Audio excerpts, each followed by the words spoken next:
What's good, the peoples? How are we all doing tonight?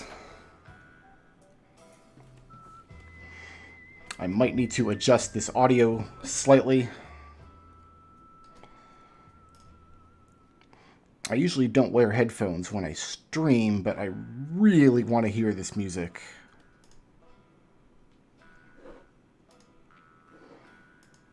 All right, I think we're good to go.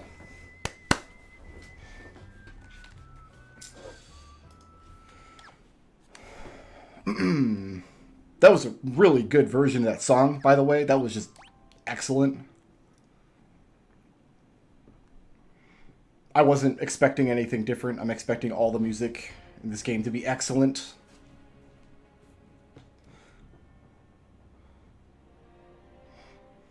Chrono Mojo, thank you for re-upping your subscription. I haven't streamed since New Year's, so I'm not sure if my alerts are working or not. I hope so. If they are, you should be hearing Prompto sing here in a moment. Or maybe not for a re-upping a membership. I don't remember how it works. Alright, Final Fantasy VI. I have not played this game since I did a YouTube series of it. That was 2016, maybe?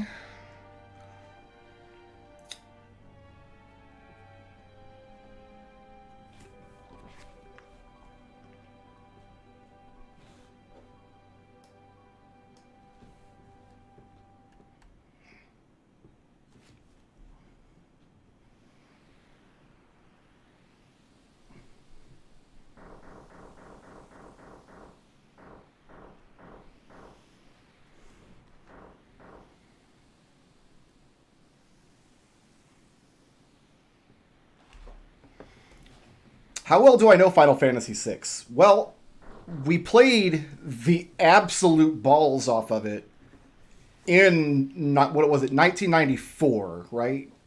Had to have been, Chrono Trigger was 95. So Final Fantasy VI would have been 94. Probably played through it 3 times that year. I know it reasonably well. I could probably play this game blindfolded. I knew it well enough that I was able to backseat drive when my wife played it a couple of years ago. Mostly I play the advanced version these days. Final Fantasy VI Advance has been my preferred version since that game came out. I think on this playthrough, though, I'm going to take it low and slow. I want to really go through everything if I can. I know the Woolsey translation on the Super Nintendo version so well that the Game Boy Advance version still has surprises for me in some of the localization changes. This was a very formative game. I was in 7th or 8th grade when this game came out, and like I said, we played the pants off of it. This was kind of our go-to RPG for several years running.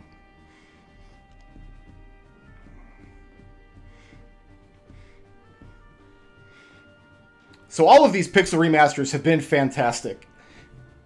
All 5 of them. They've all been spectacular. Well, 4 of them. This is the 5th one.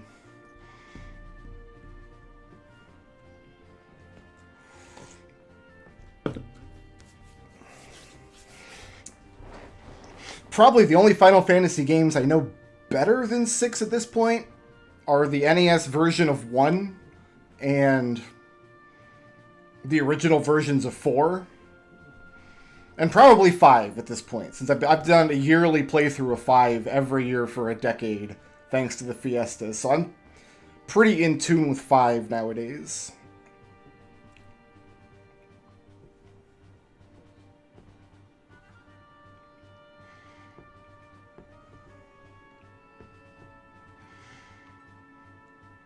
So, if you're new to the stream and you're just chilling to watch the game, there's probably going to be spoilers in the game, because I'm probably going to talk about all kinds of stuff. Backseating is perfectly okay. No restrictions in chat. Go ham, whatever you want to talk about. nothing will surprise me in this game except for how excellent the soundtrack is going to be. And yeah, it's just going to be real chill. It's going to be nice and relaxing. I haven't played much of the Final Fantasy VI randomizer that came out. I didn't like it that much. Okay. So we still have the map.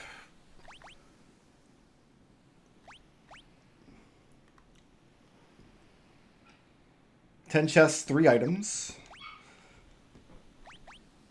So the first change...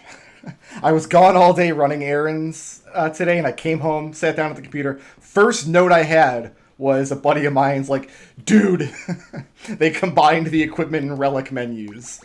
So you just equip relics from your equipment screen now, which is nice. I understand why they didn't do that in the original version of Final Fantasy VI, but in 2022, yeah, you want to have your relics on the equipment screen.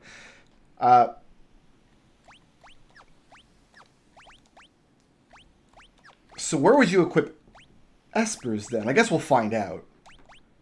Or can you do that on this screen too? Or is it just going to add an Esper option over here?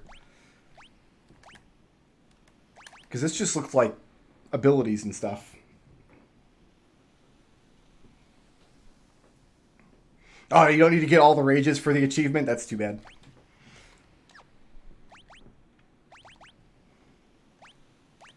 This all seems to be in order. Probably still don't have auto run, which is too bad. I would have preferred that. You can turn the graphics display to terrible if you want for some reason, but I'm going to leave them on standard.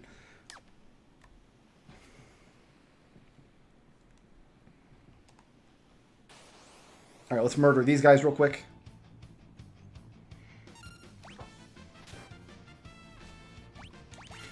I was not expecting horns.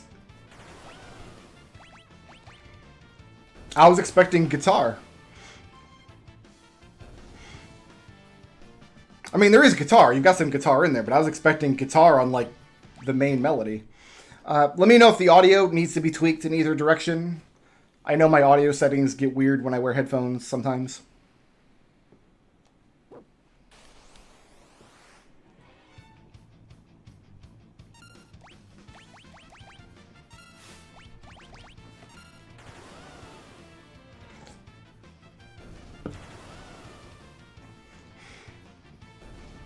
I like that, like, clackety startup sound on Thunderbeam now.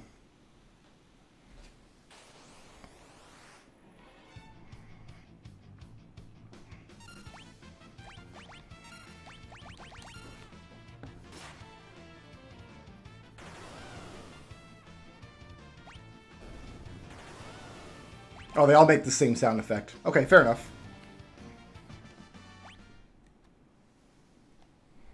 Oh, we can run in the Magitech armor. Nice.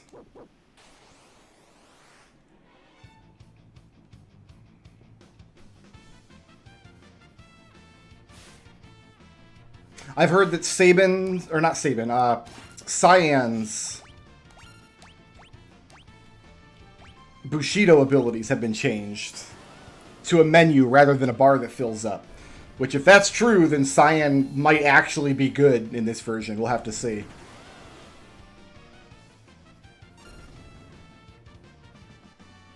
Game audio could be louder. I am your genie. Should I just crank the game audio like all the way up and then mute my microphone? Would that... I mean, we could just do that, right? Let me know if that's a little better, guys.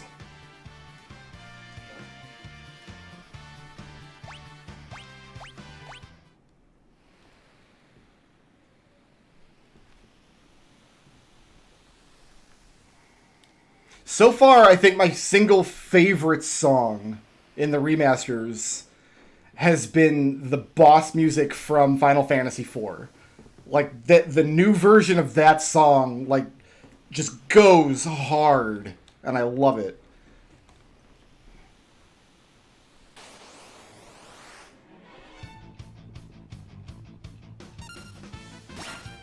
Okay, we can pass turns, which is good.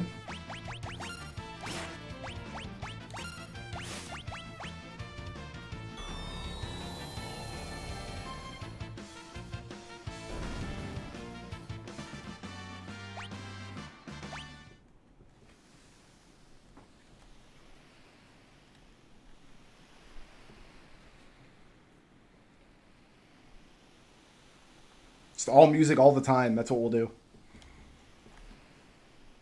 I know my little member bar still doesn't work. I might have to replace that with something different. Okay, we still have diagonal movement. That's nice. I know how save points work. So it's a busy week this week for me because I got this game, obviously. And I also picked up a copy of the new Pokemon game, which I played for a few hours last night. And I need to go out either, well, probably tomorrow at this point, and pick up my copy of Horizon Forbidden West. They just didn't have it at the store when I went last night. Hold it!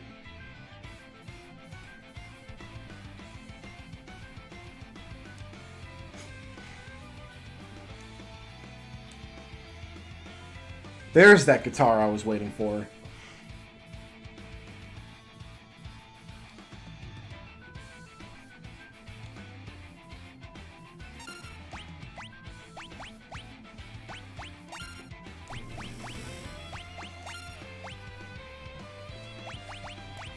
Oh, yeah, that violin's good.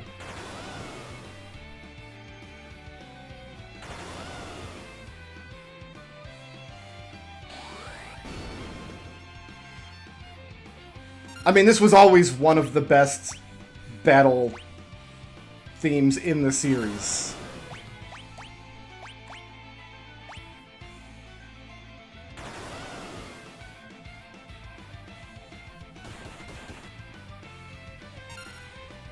I'm not a Pokemon master, obviously, but I've actually have not ever been a big fan of the series, but enough changes had been made to this new one that I thought it might be worth picking up. I played it for a few hours last night, and I think I'm really going to enjoy it. Like, after I played Red on stream years ago for you guys, then I played Shield when it came out, and I'm like, okay, so it's just Red with better graphics, which it was. Let's be honest. But no, the new one, I don't know if it's Arceus or Arceus. I've heard it both ways. But the new one, they've mixed up the formula to the point where it feels like it could be a new game instead of just the same game again. So I think I'm really going to enjoy it. Horizon, I'm just going to enjoy that on my own. That'll just be my game that I play for myself in the sad darkness of my hovel.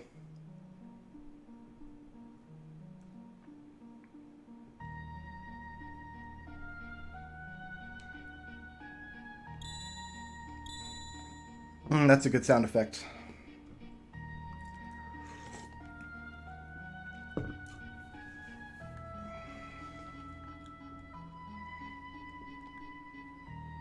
Oh, Waluigi's in this game. All right.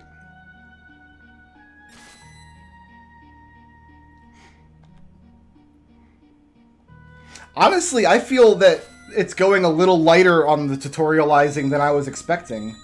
I'm sure I'm going to get hit with more and more as I get more concepts explained to me, but I mean, I played it for about 3 hours last night, and I felt like I got a good amount of running around and exploring and fighting and stuff, so I feel like it's not as handholdy as the previous one I played was.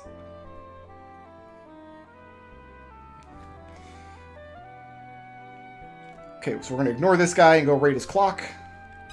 Thank you. Hold on, let me just...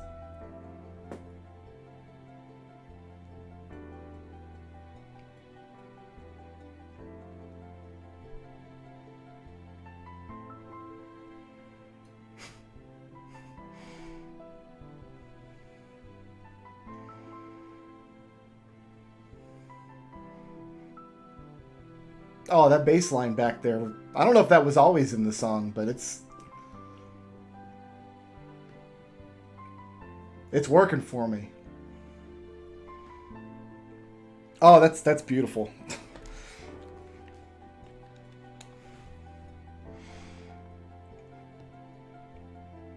Again, this was always one of the most beautiful tracks in the game, but they went all the way to 11 on updating the music for these pixel remasters, and I could not be happier with them. The only one that I wasn't like overwhelmed by, I think, so far has been 5, and I think it's only because 5 soundtrack is not that strong to begin with. So they had less like a foundation to work with. But they still did great work on 5 soundtrack. Like, the soundtrack was still a treat, but 1 and 3 and 4's soundtracks blew me away when I played through them.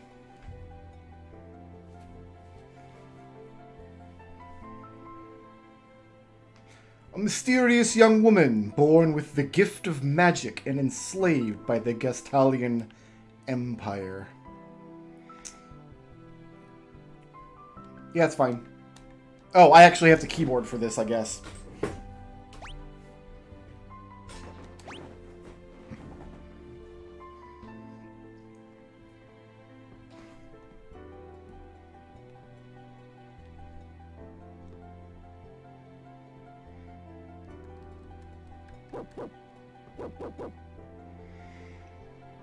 God.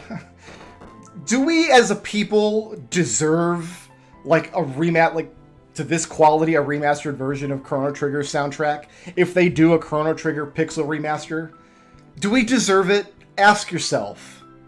I think if you look in your heart, you'll see that we do not. We as a people are not worthy of...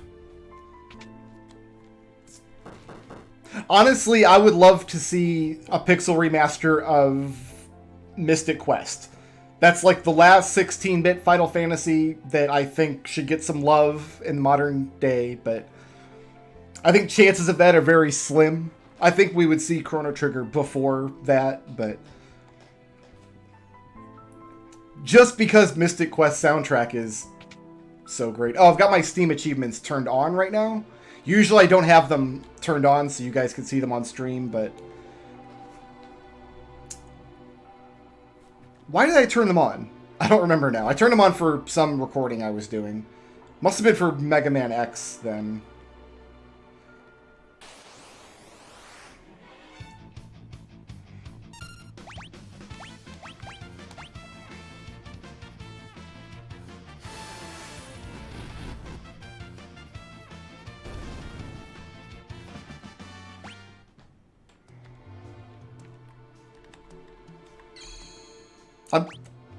Every time I pick up one of these pixel remasters and play it, because I haven't played one since I finished 5, and that was a couple months ago now, but the diagonal walking, like, surprises me every time.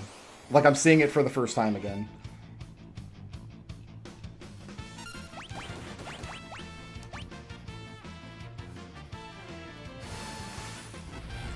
I don't think they'll ever do anything with Secret of Evermore ever.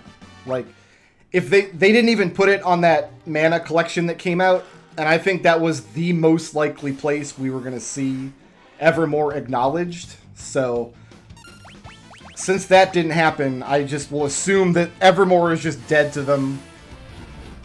They're never going to do anything with it ever again, which is too bad, because Secret of Evermore is a fantastic game.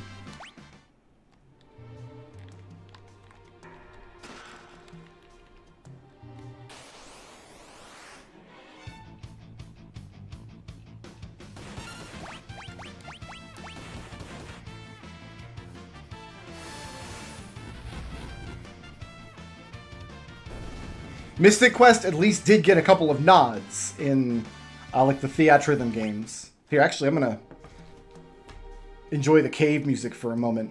It's one of the more understated tracks. Actually, it's the Narsh music. We're not in the cave yet. In the Figaro cave is where we'll get the first cave music.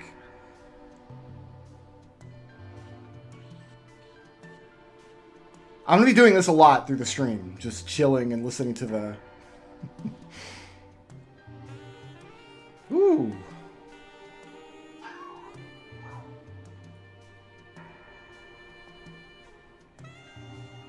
They went like nighttime jazz club with it.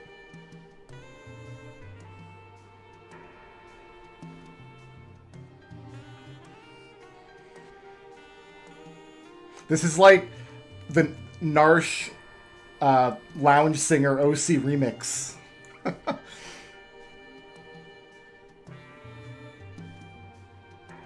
Oh, that's fantastic. Oh my goodness. This soundtrack has been very special to me for many, many years. Final Fantasy VI might be like the first video game where the soundtrack really gets integrated into the storytelling, because Final Fantasy VI plays around with a lot of storytelling ideas that video games really hadn't done before. And the soundtrack is a major part of that.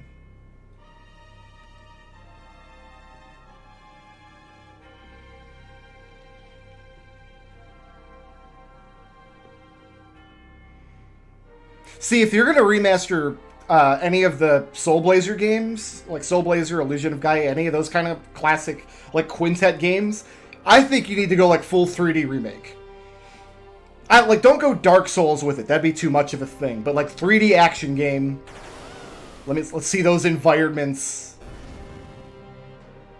really pop.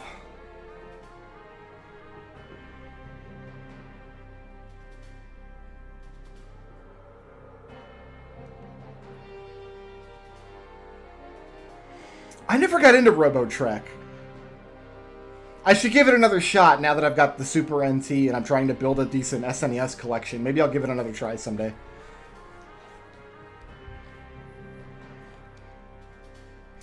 Okay, nice to see that General Leo is still about 18% forehead.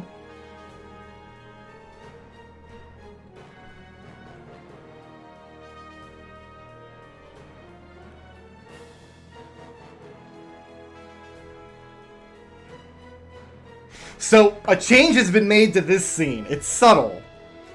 But in this version of the game, the generals and all the soldiers, they cheer like throwing their hands up. In the original game, they only threw one hand up. And it looked like they were giving kind of like a Sig Heil. So it's a little different. Subtle change. I wonder why that change was made.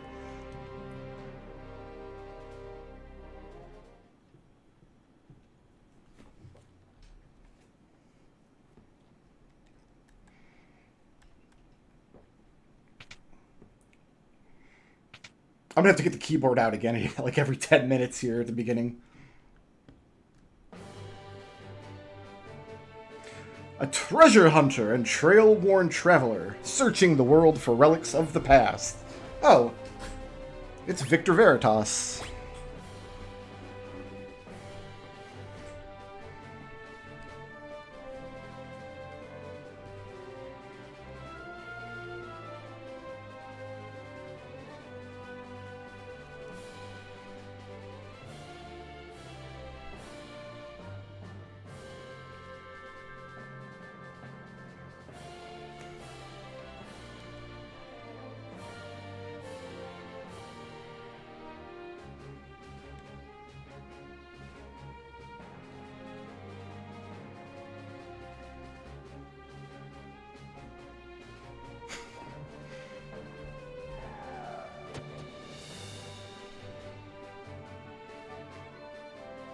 So one of the first changes I noticed when they first put out the Pixel Remaster teaser, which was basically just character sprites like against a white background, and then everybody took the white background and posted all the comparison shots. The first thing I noticed was Locke's jacket, because in the original sprites and in the advanced version as well, I know that Locke is supposed to be wearing like a sleeveless jacket. But it doesn't look like that to me on his sprite. It looks too firm. It almost looks like armor. Like a piece of armor over his shoulder. Like it sits up off of his shoulder a little too high to be a jacket. Whereas on this sprite, it sits right directly. It looks like cloth draped over his shoulder like a sleeveless jacket would. So I was a little flabbergasted when everybody was so against the sprite changes in this game at first, because I noticed little details like that. Like, they made his sprite look unambiguously like he's wearing a jacket now, and I appreciated that. Alright, so we're just going to put you there.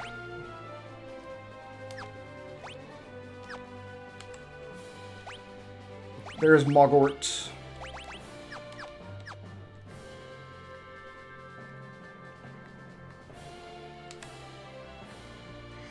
I wonder if the character data works the same way in this version of the game as it does in the SNES version, where like all these Moogles are just like dummied out versions of characters that will join the party later. So you can do like fun, glitchy stuff. We can't actually get Mog in the party till much later in the first world. I mean, robbing Mog is actually a bit of a formality anyway, because the only person who can use his equipment is Edgar, and Edgar's going to be using a lot of tools.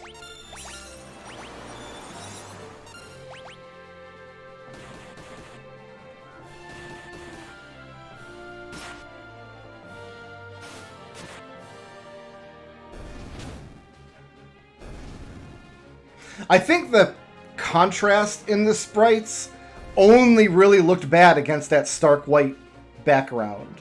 Once you're in the game and playing them, I think the sprites are contrasty enough. I thought the iOS sprites looked horrible. So maybe it could just be that I've seen those sprites for so long now.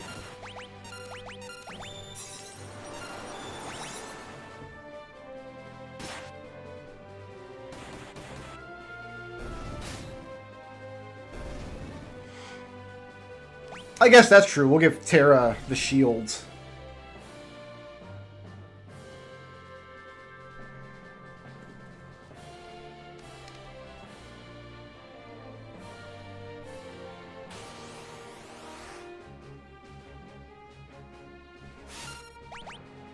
Mug. Are these new Moogle names? These Moogle names don't look familiar to me. I don't remember Mug.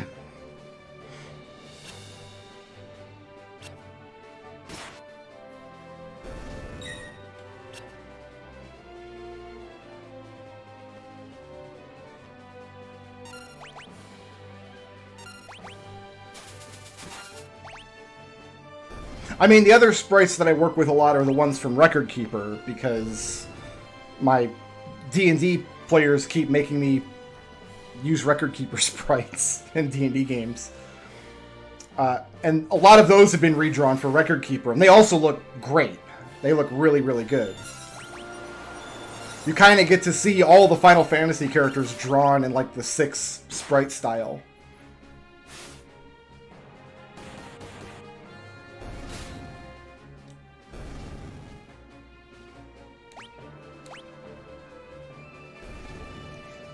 Nope, there's no Ku-Pop or Ku-Mama. Oh well.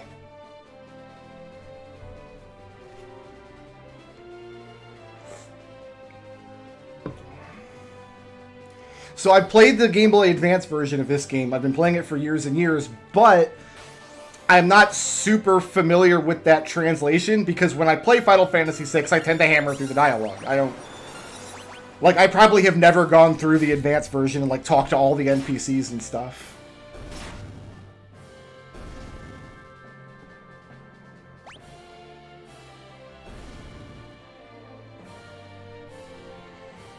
You might have heard a doggo. I can't hear anything, so I've got the good headphones on.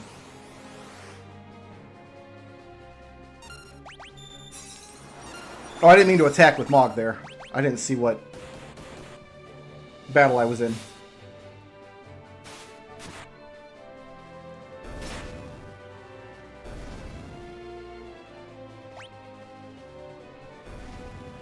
Is that it? We done?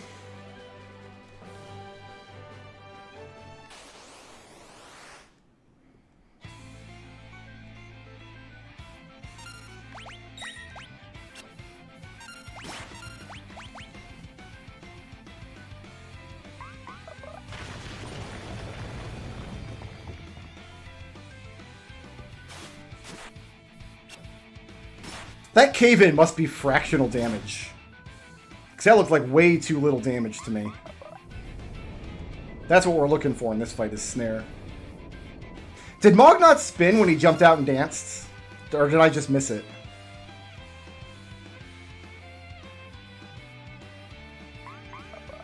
No, he just bounces. He doesn't animate at all. He just, like, bounces in place.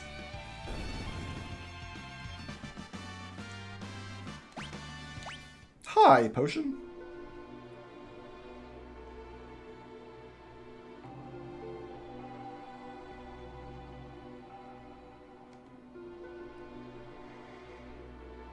That doorway looks a little strange. I wonder why they use a different color of rocks around the doorways in the caves. I guess maybe just make them pop out from the wall a bit more.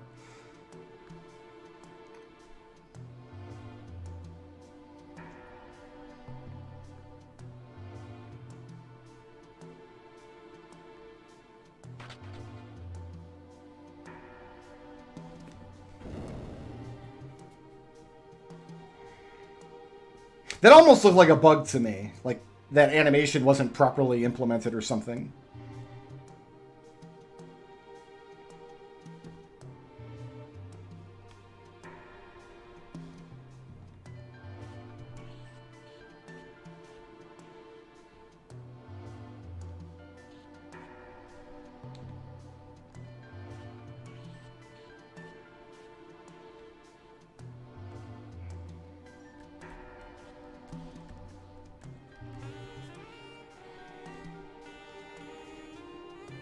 Because remember, all 4 of the previous remasters also launched with like weird bugs that had to get fixed. It's like weird graphical changes and things.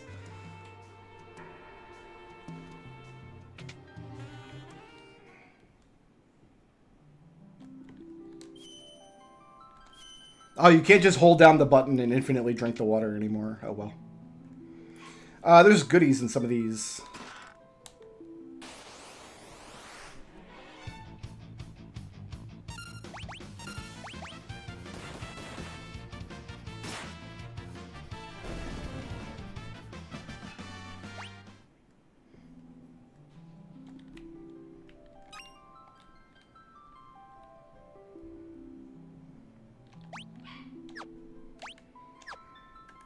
Aha, we can switch Mapman by pressing a button. Good to know. Another character whose sprite always looked a little strange to me was Realm. So I'll be interested to see how Realm's map sprite looks now.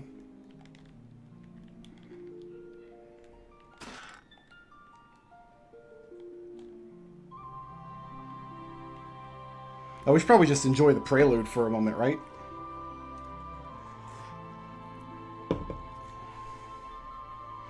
This was the first game that introduced that, like, harmony part to the prelude.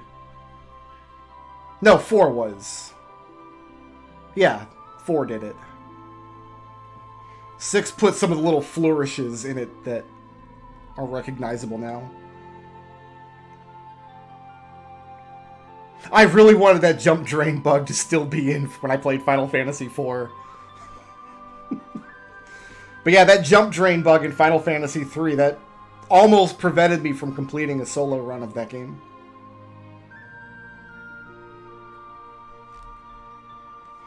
I think 6, in terms of like the original like classic releases of the game, might have had the best prelude of the whole series. All the way up through 15. I think 6's might have been the best. And this is a really sweet version of it. I like it a lot.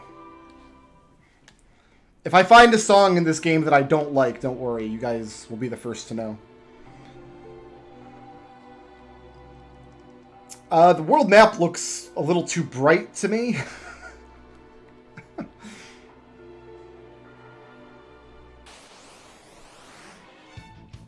Like, I was expecting more of this color palette to it.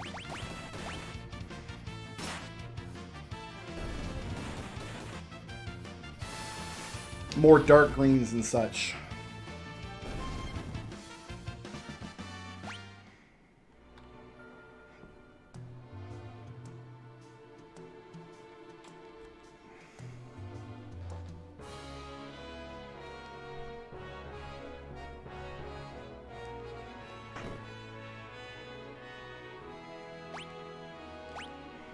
Nine chests at Figaro Castle? Really? Like, the rest of the stuff in Nourish we can't get until we go back later.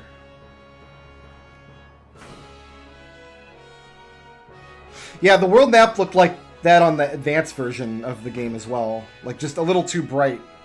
But I always just chalked that up to the Game Boy Advance just looking like that. I know there's one chest back here.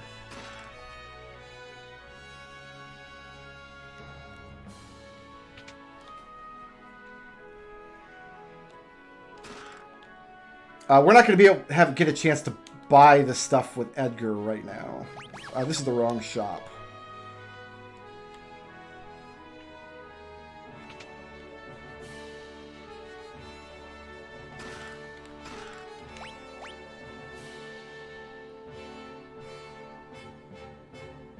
Are they counting the chests down in the dungeon portion of Figaro Castle? Because I couldn't swear I know where another chest is here.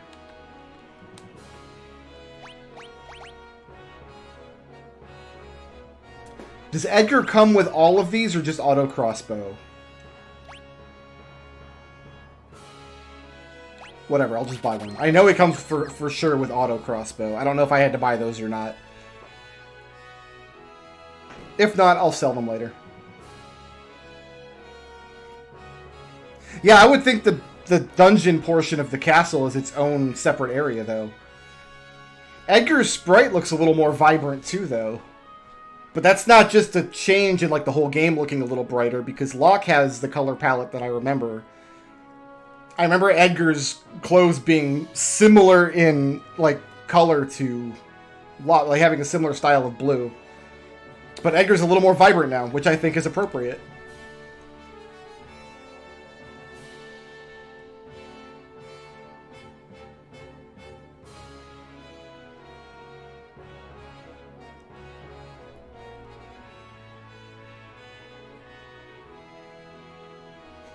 So, this sprite looks a little more to me like Edgar is like holding a finger out and a little bit less like he's flipping me off, which is nice. I never thought that was appropriate. A champion of the technological revolution.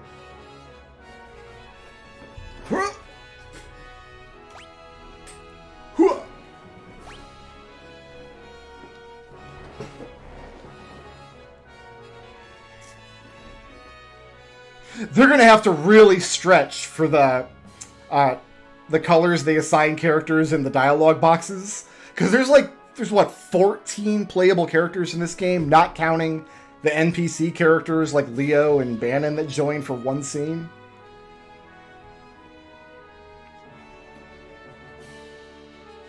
So Edgar must have been pretty low on the list of selecting the dialogue box colors, and like whatever, like peach, flesh tone, fine.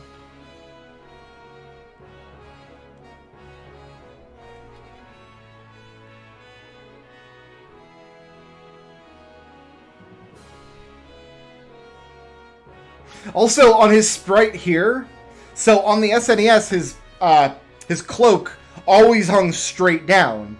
Where here, like his stance, he's standing a little askew, and the bottom of his cloak is like flared out a little bit. It gives the character a little bit more panache, which again is very on brand for Edgar. That's what I would like to see.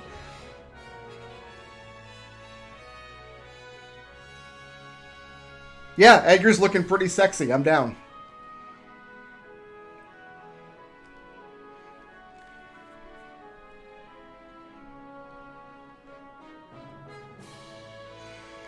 Alright.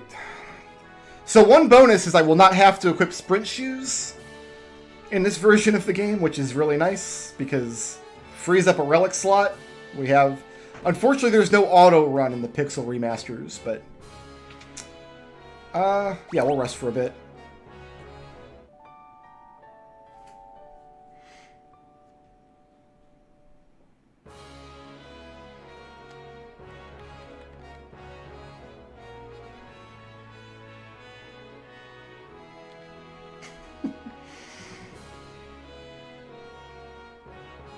Is there even, like, a state religion in this game? Is there even a priestess? Who is this priest? Like, what's this priestess doing?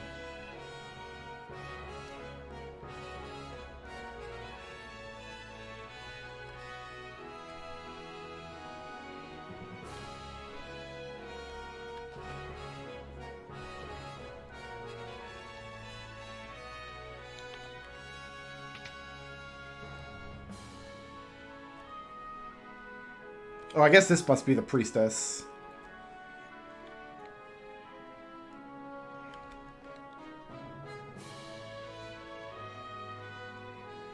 So those are nations on the southern continent? We're calling those towns nations? Albrook, Sen, and Miranda?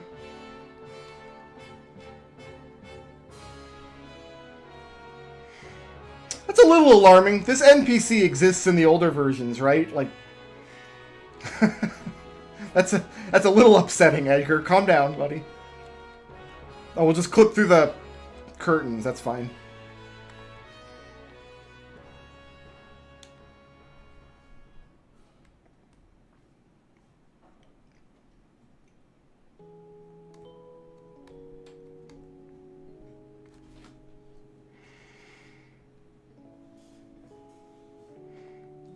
Dang, yo, Sabin's got pecs for days right there.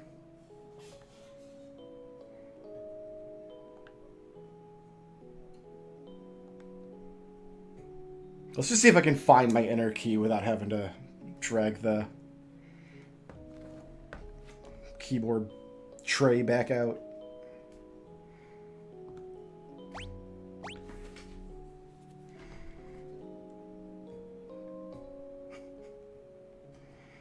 Okay, no, Edgar would get canceled on Twitter in 10 minutes. Like, it wouldn't...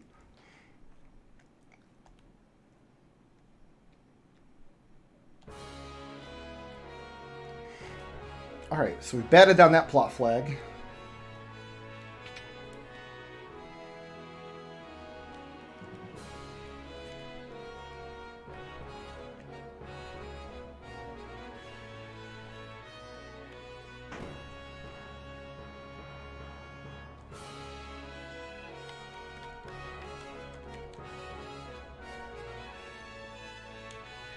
Should I light this guy on fire? Give him a lesson?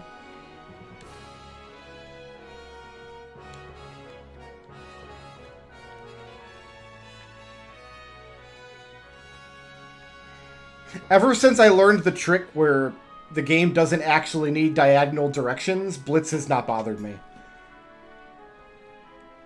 I don't know if this version requires diagonals or not, but...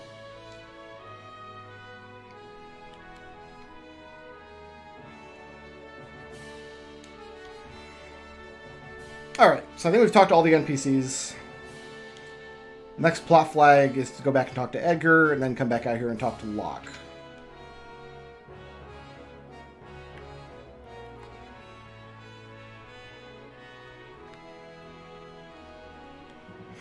You know what? We'll make an exception for Realm because I think she started it. I think Realm was macking on Edgar first in that scene.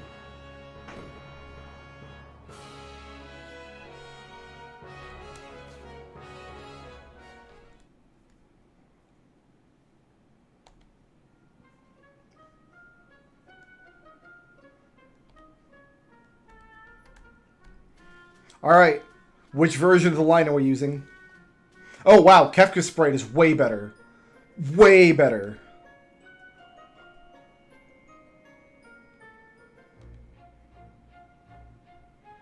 This is a sprite that really benefits from being allowed to be wider than 16 pixels.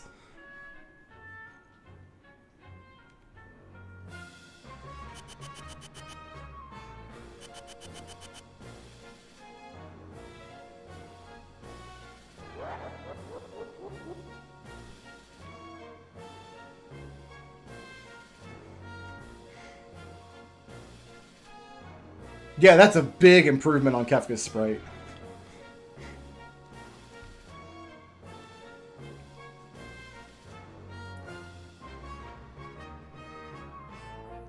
How come there's only one light on in the castle?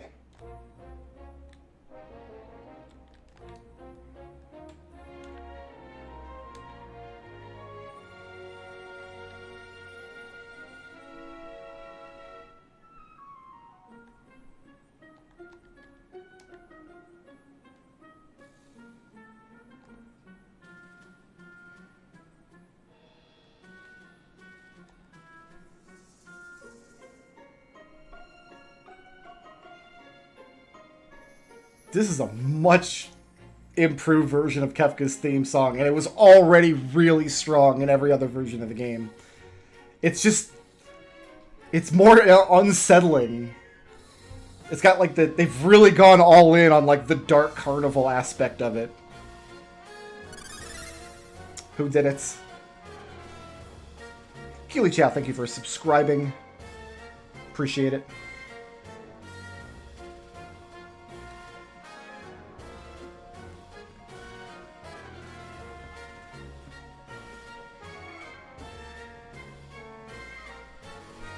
God, I just watched a movie called Nightmare Alley a few nights ago, which is kind of about carny folk.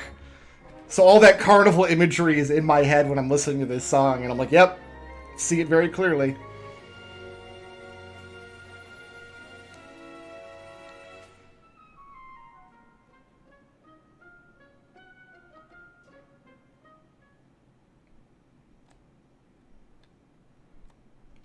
Oh yeah, unfortunately Edgar can't get to the shops yet.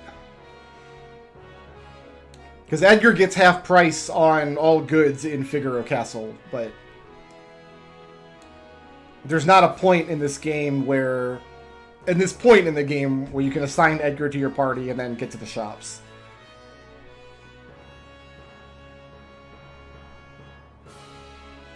How about you follow me, Locke? I know where we're going.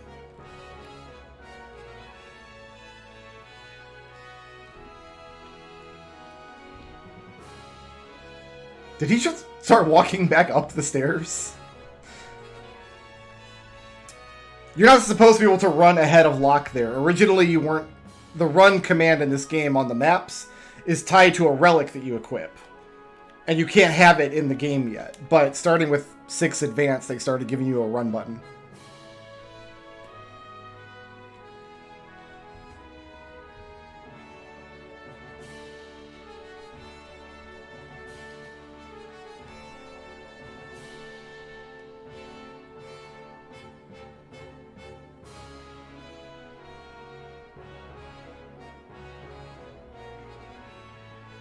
I suspect we'll get as far as recruiting Cyan tonight.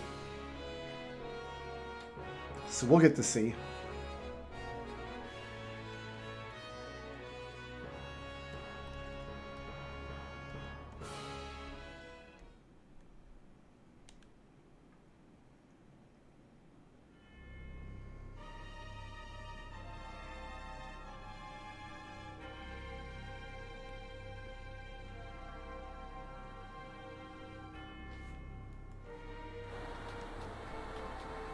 Ooh, the fire's a lot better. I guess that's to be expected, though.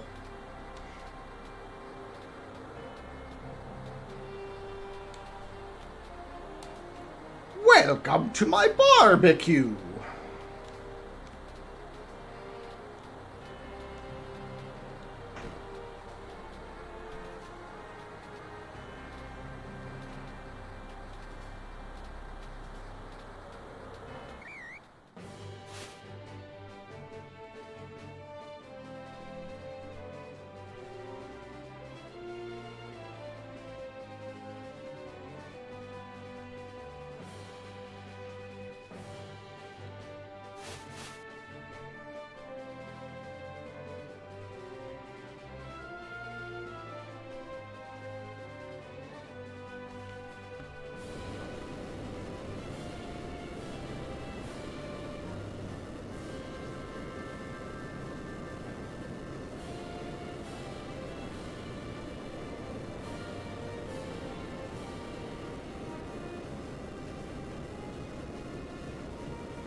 So did Kefka's, like, lackeys also get... No, they're there. He only brought the 2 lackeys, right? Where did they have the Majestic Armor packed?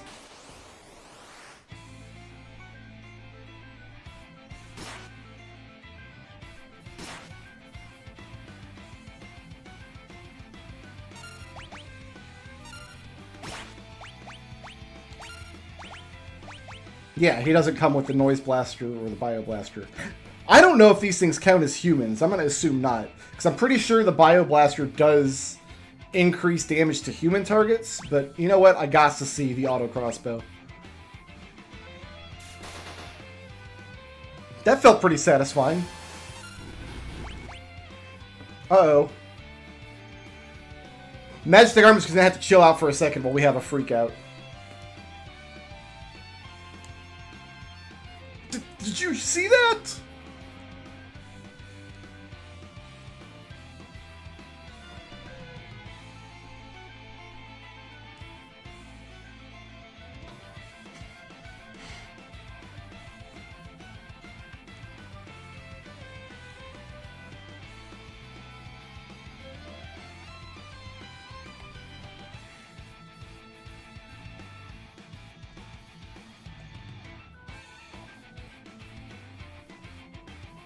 I don't know. You know what? If I met somebody who could set me on fire with their mind, I think I would make a big deal about it.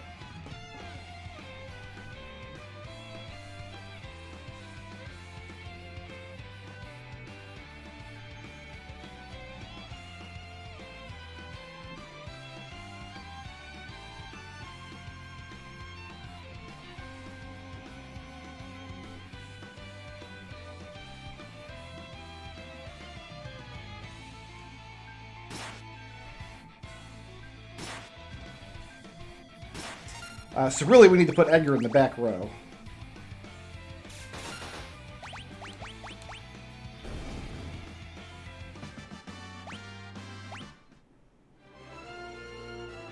Bravo, Figaro!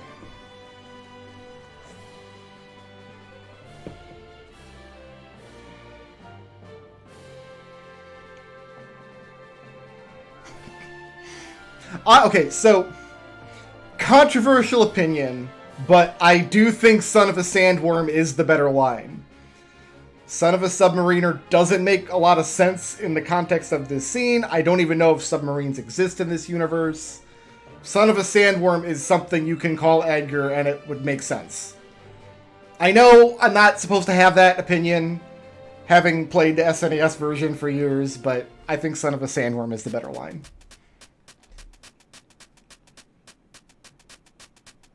I don't know what's with the clickety-click-clack. Did Locke leave his turn signal on?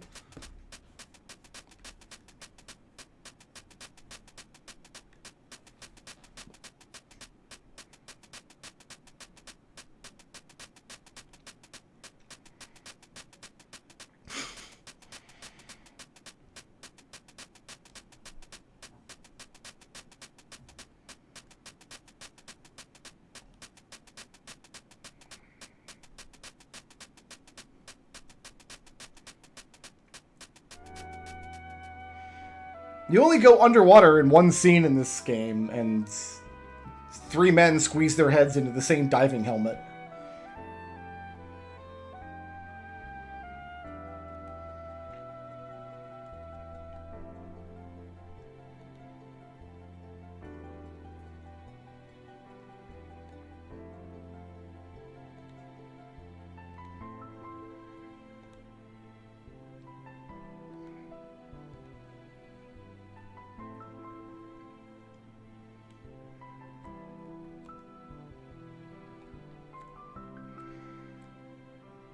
I mean, this feels a lot better than either other version ever did. Just the Mode 7 world map stuff, especially on the Chocobo, I never thought was that nice looking.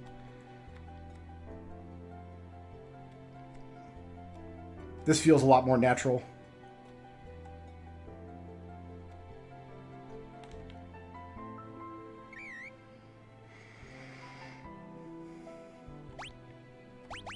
Okay, so we need to do that and that. And you can go in the back row.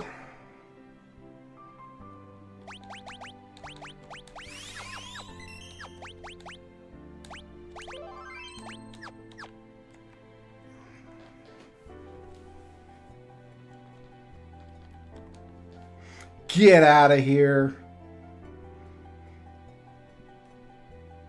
Wow, look at the really subtle cloud shadows I couldn't tell you if the original version of this game had shadows on this map. I can't remember, but I almost didn't notice them at all on this screen.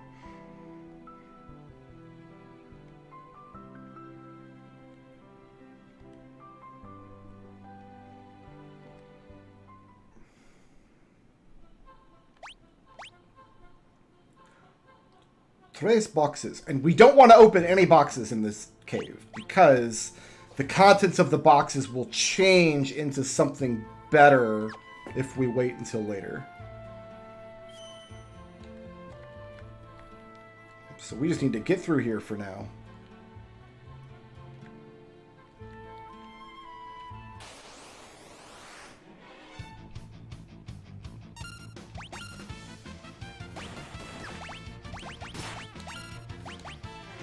I want to see what these other tools look like. Okay.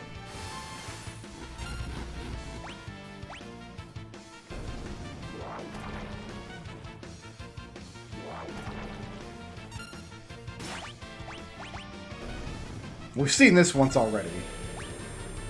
Yeah, that's just a brighter, like more neon version of the Magitech Bioblaster.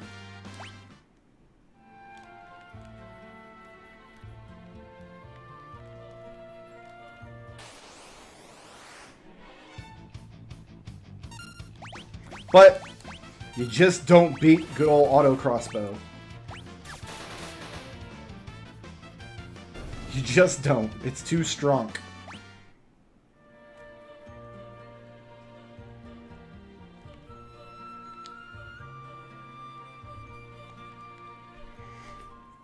I'll probably never use Noise Blaster again, but... Oh, here we go.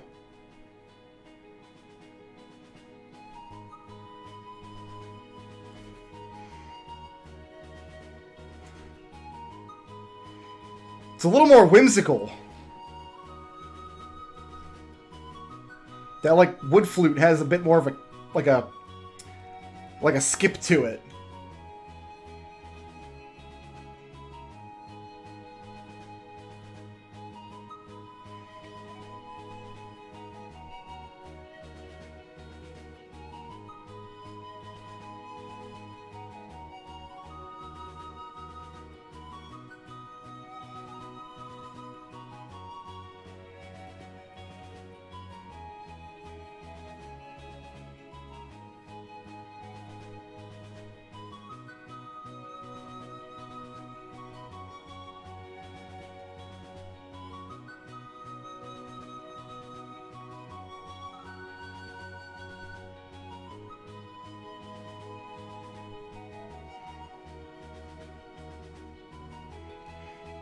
Wow. So, I do a lot of work on my computer when I'm, especially when I'm doing D&D prep, which involves a lot of writing and Googling and Photoshop and stuff. And for, like, if I'm not, like, putting a YouTube video or a movie or a stream or something on, I will frequently just loop the same music track for several hours while I'm working. I just find that it helps me maintain my focus sometimes. And I will definitely be looping this particular track. I want to steal from this Jones, don't I? Maybe not.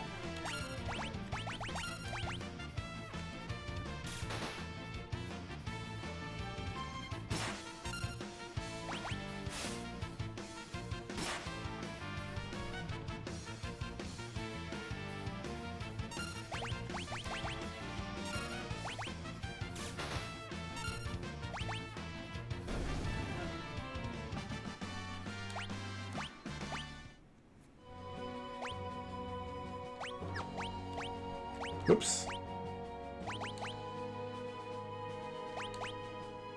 I want that auto crossbow to show up in the first slot.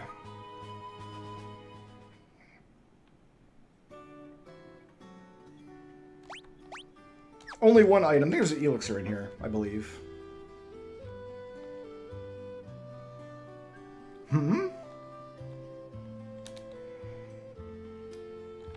Dishes, flowers, and his favorite tea. Oh, and we can get a free heal.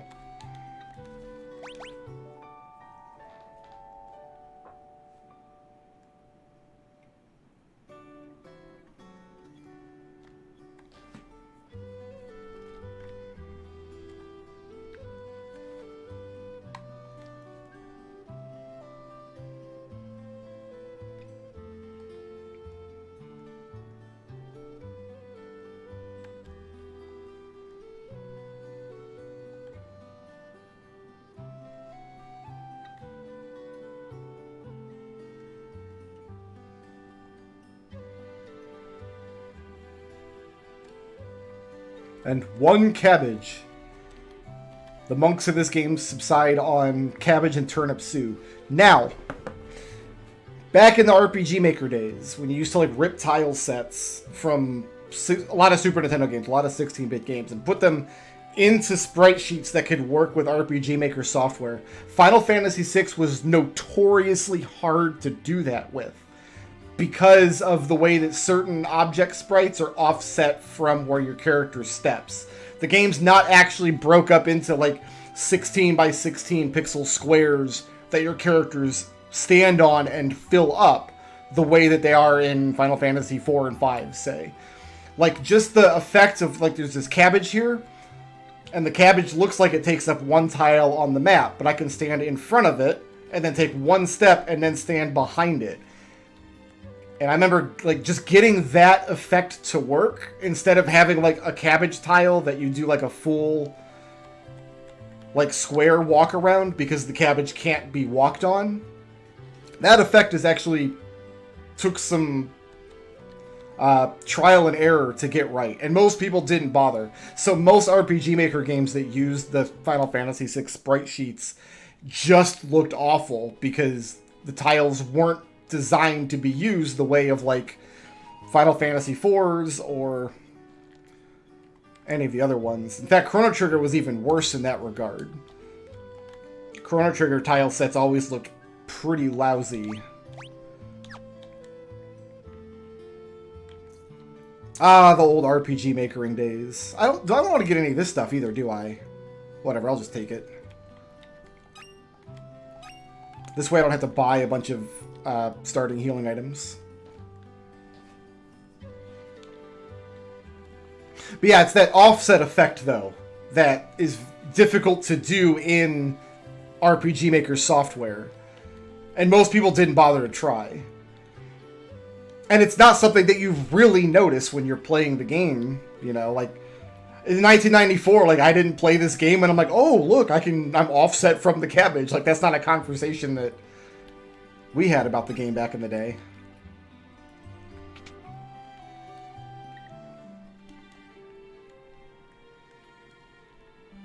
And I've done a lot of work with these tiles because I use them in one particular project where... And they're very difficult to work with in RPG Maker. In fact, I remember having to go through and actually rip tiles myself so I could use them properly. Because the rips that existed at the time just didn't look right and couldn't be used right. There's a doorway here now. This is a new addition. Yeah, this is new. This doorway. Ooh, free relics. So that's the best relic in the game right there. That's all that's... There's a hidden box, isn't there? Not on this screen. It's on the next screen down.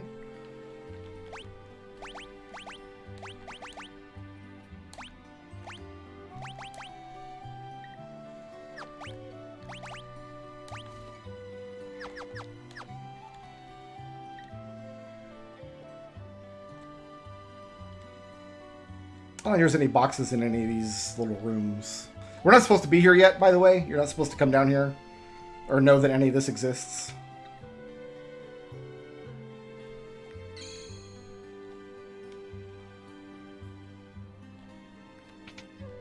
There might be a couple things to grab in this room. Yeah, like mapping out this room where you like step in between the boxes and stuff. RPG Maker 2000 was just not up to the task of doing it.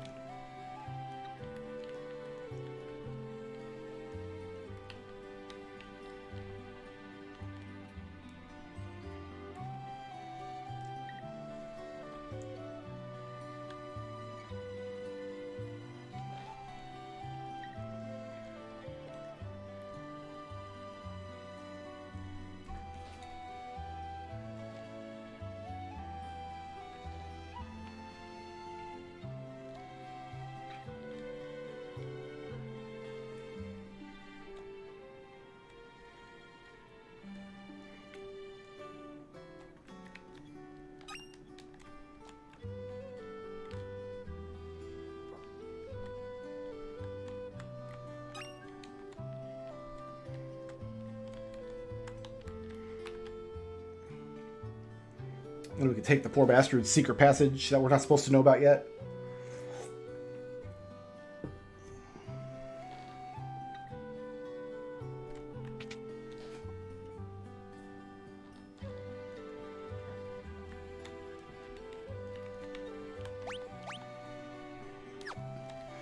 The other remaining chests and items might be in the dungeon area of town. I'm not sure.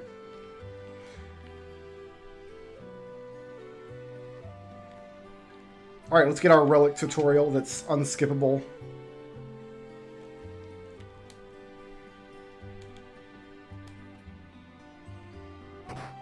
Haha, nerd.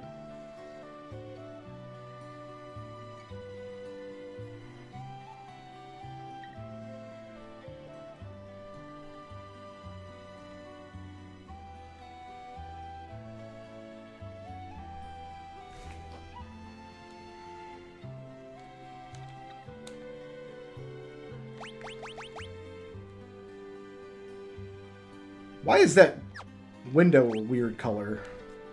Alright, so we never need to buy sprint shoes ever, which is nice.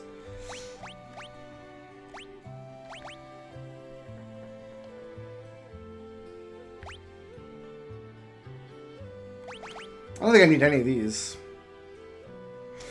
You can use relics to heal status ailments. If you really want to, I guess. But that's... I think I'd rather spend my money on armor this early in the game.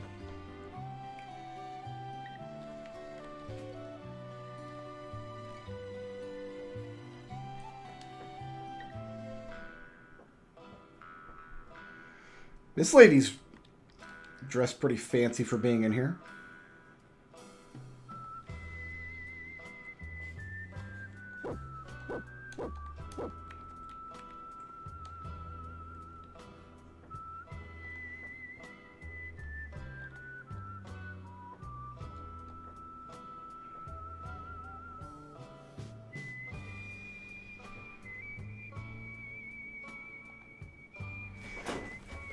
Shadow.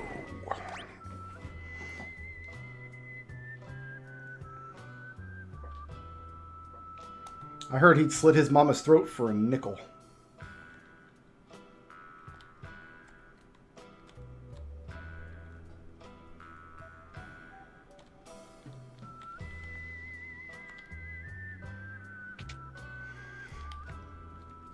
I assume that, yeah, buying sprint shoes gives you 4 times walk speed, but I really don't want 4 times walk speed. No, thank you. 'Cause that's how the advanced version worked.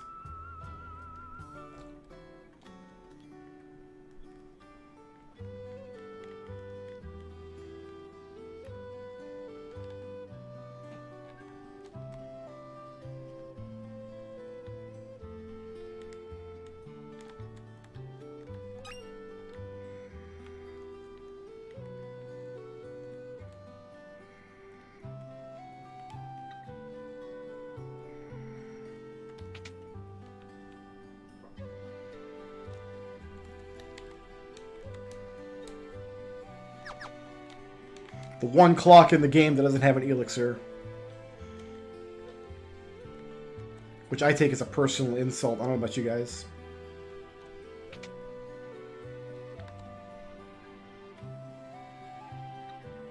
Okay, we've been down there already.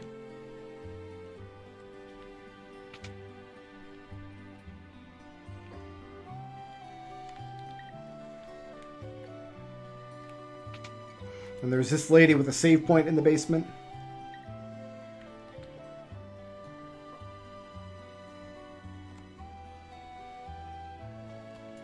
Actually, can we see any of the rest of this dungeon down here? No. This room is just completely isolated. Interesting. So this save point is actually part of a bigger map in the original versions. It's the dungeon part of the town, but they've isolated it, so you don't get to preview the dungeon area anymore.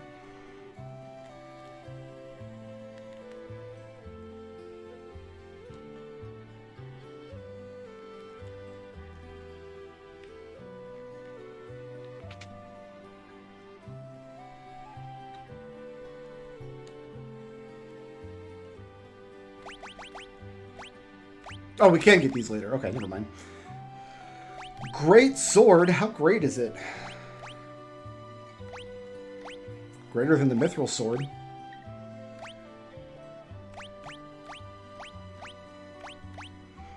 She's going to run an MP in the next dungeon. So yeah, we'll buy one of those. Locke is going to get a new dagger in the next dungeon anyway, so we don't have to upgrade his equipment. There's a hidden room where he'll get a main gouge. Yeah, let's buy a pair of heavy shields for the bros. Plumed hats.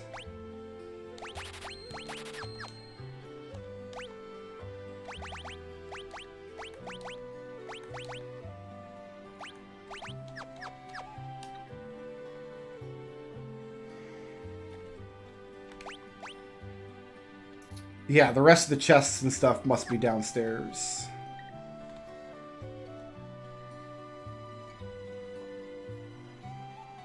I'm trying to think. I think there's 7 chests downstairs. And we're missing 7 according to this. So yeah, okay. It says there's a couple more, 2 more items though. I don't really want to scour the place for pots because I know that there's areas in this village that we're not going to be able to access until later anyway.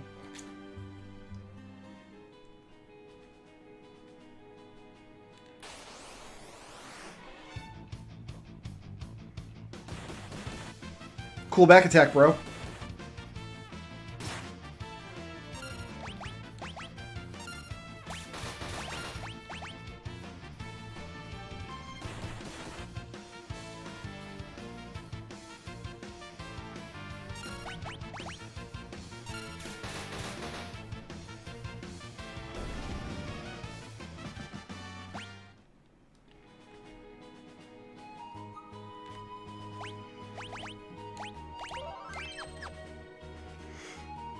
That looks like a better, like, Mountain Pass graphic.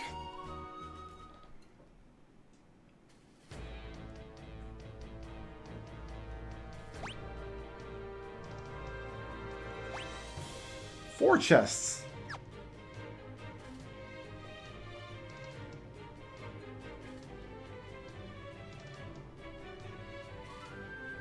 Ooh. Like the trill of that whistle there.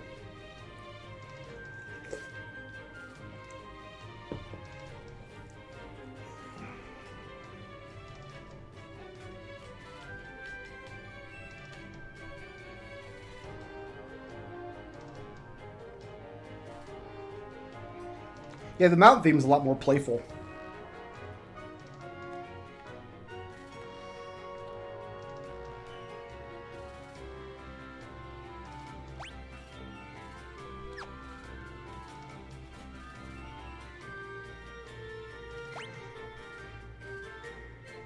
So this map just ruins where like both of the little secret treasures are. Because there's one down here that you have to slide up behind the wall to get.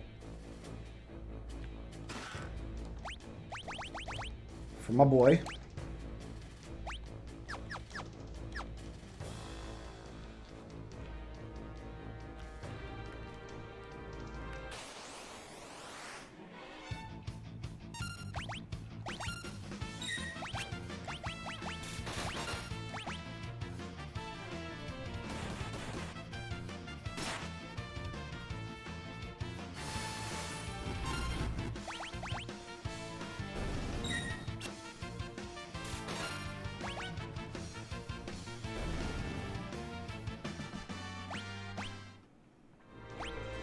Actually, it would be good for Locke to have a Knight's Code here, because he's got mad evasion with this. I'm not going to go back for it. It doesn't matter that much.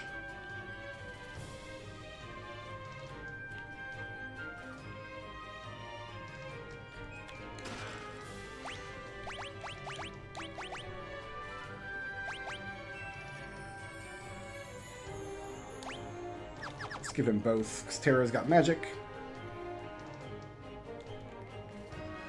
I always feel like it's more important to equip Locke with the best stuff he can possibly have, because he's got the hardest of the scenarios after the characters split up and kind of go on their own adventures.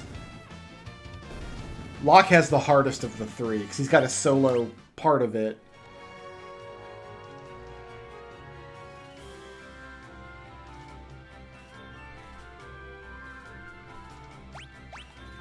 But there's only 2 chests.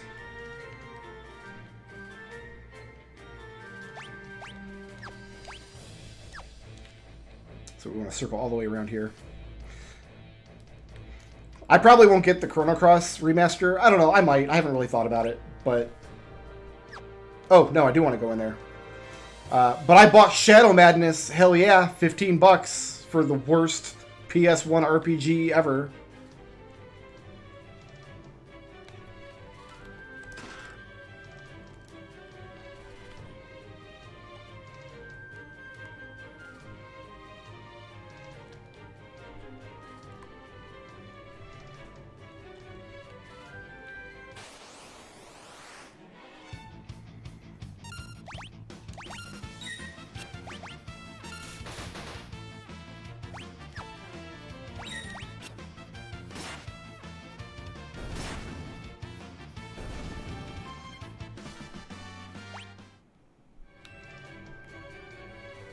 Yeah, I would love to get a Final Fantasy Tactics remaster. That'd be excellent. You know what? Vagrant Story too. Throw it in. Why not?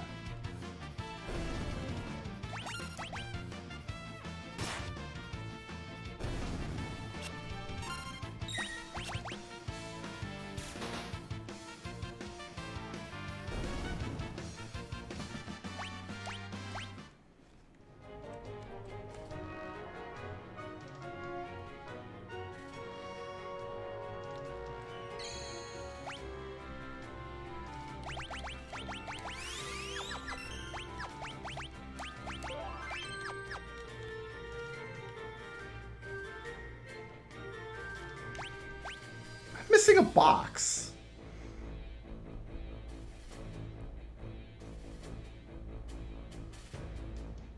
I don't know where I missed a treasure box in this dungeon. We actually have to come back to this dungeon later, so it's not worth backtracking right now for it.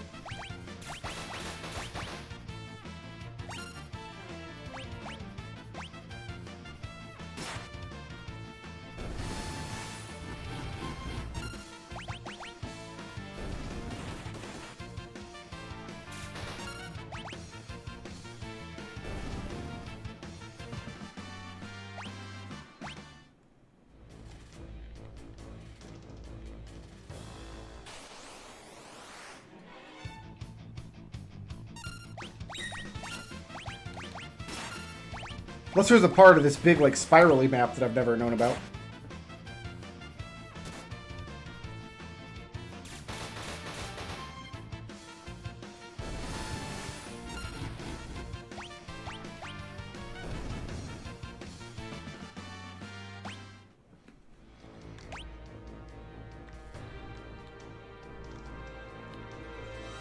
Oh, there's just nothing at all in the southern portion of this map. I've always wondered.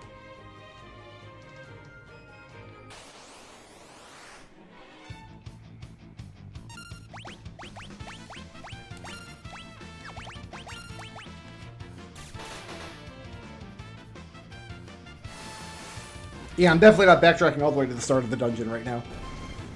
We gotta come through here again later. I'll just double check then.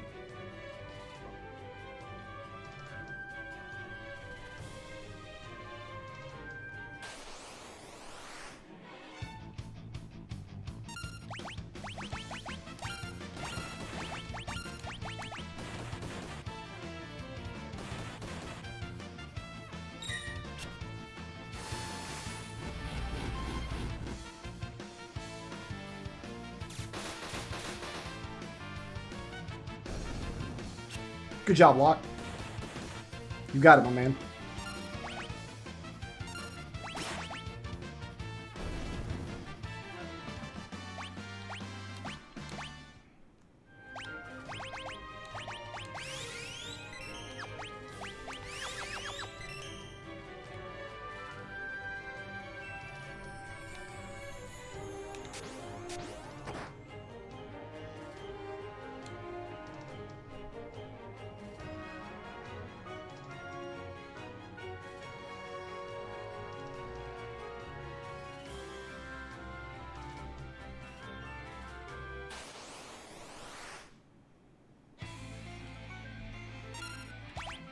To this day, I have no idea what Ipus are.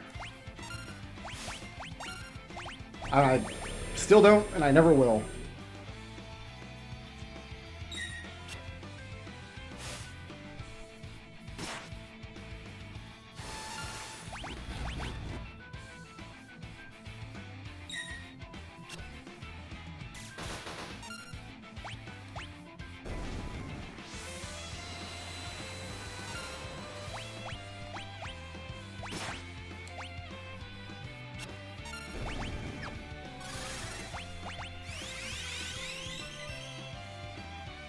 That wasn't a new subscriber sound, guys. That was just Terra casting a spell. Calm down.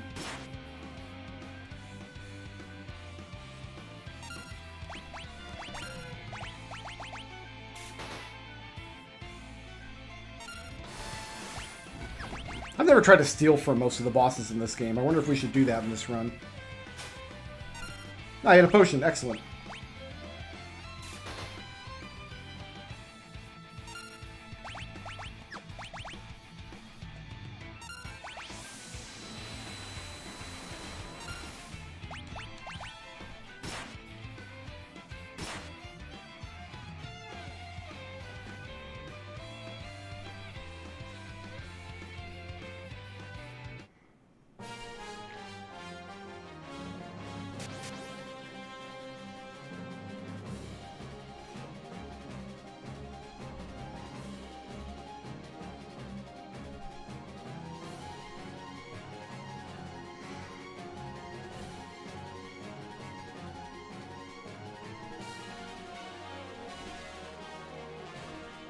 I mean, also, Vargas is 3 times taller than everybody else in the scene. So, that's who I would have picked for out of my martial arts students, if I had to pick one.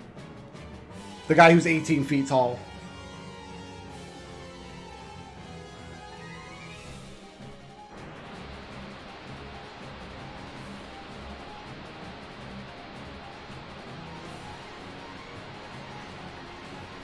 Thanks for hanging out, Jude. Have a good night.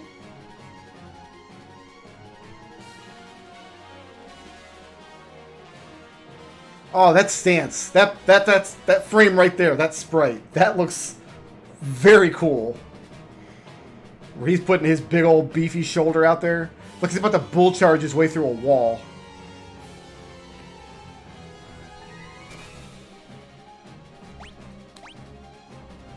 Oh, I didn't mean to hit auto battle there.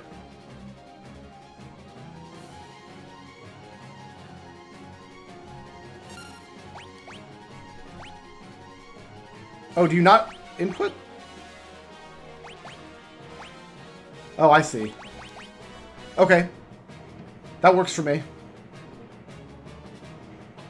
So is it even possible to screw them up if it's showing you the order, the sequence on screen?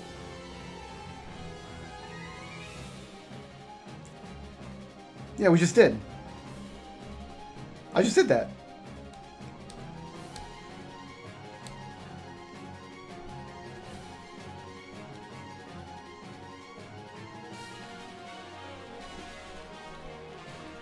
Okay, I guess we'll just do the thing that I did again.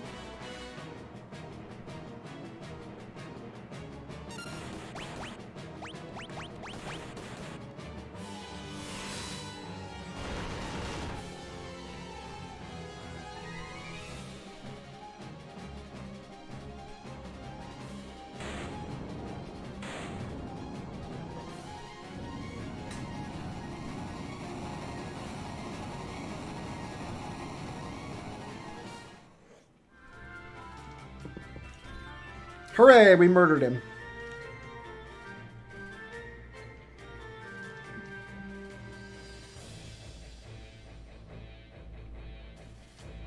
I guess the idea is that like a new player wouldn't know to do that particular technique right away.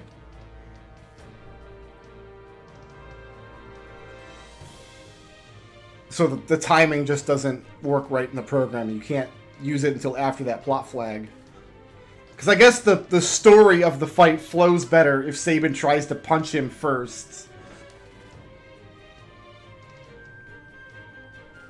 And that doesn't get through, so he has to use a blitz.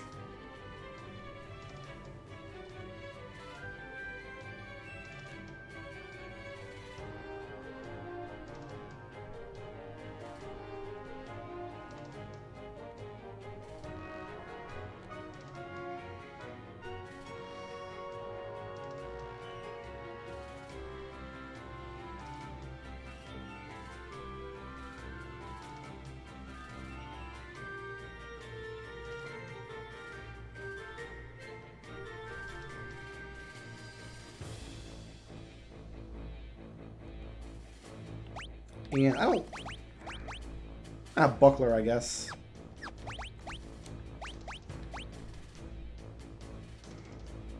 So I wonder if the diagonal input has to be a diagonal input. Oh, there's the last box. That's it. That's 4.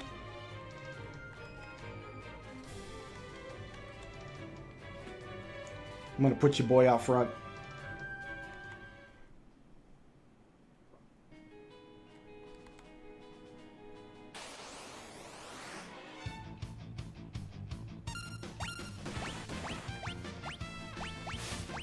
Let's see if double tapping the direction works.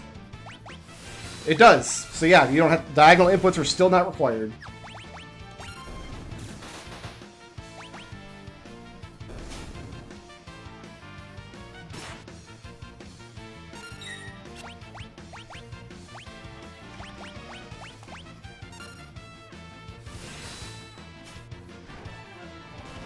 Sweet.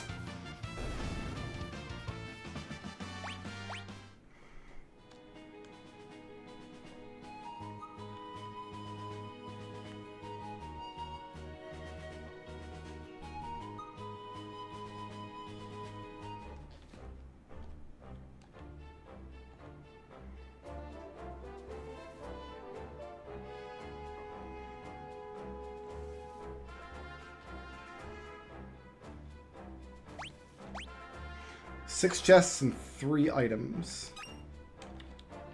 This is actually the returner's garbage can. We're going to find out later. So we just pulled the cherry out of the trash can.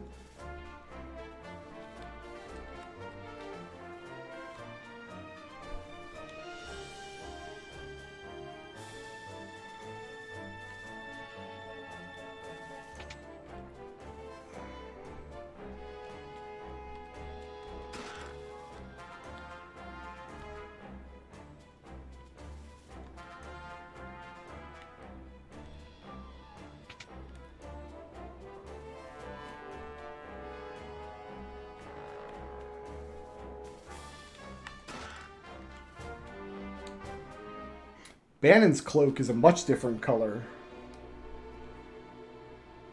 I think it's bright red or bright green. I can't remember now. So he's still wearing red and green in his outfit, but then he's got a brown cloak.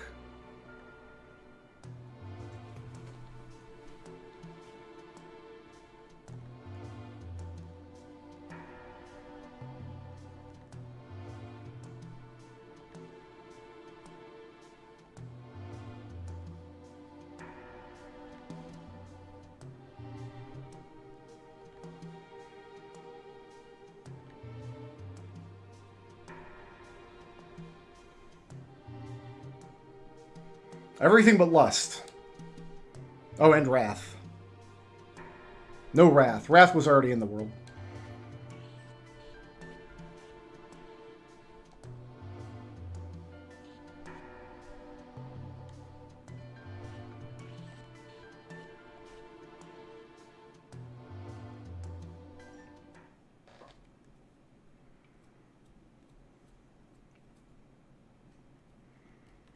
Yeah, but that doesn't mean I ever want to steal from that Hillgigas boss again. In 9. Oh, God.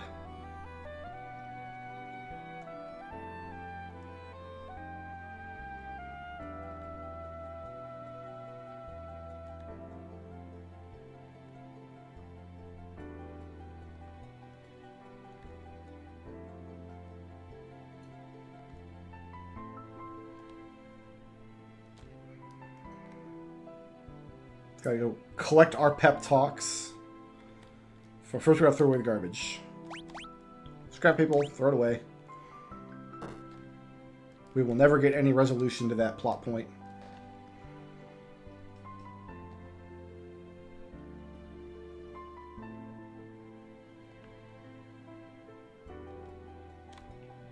Now there's more hidden treasure we can go get.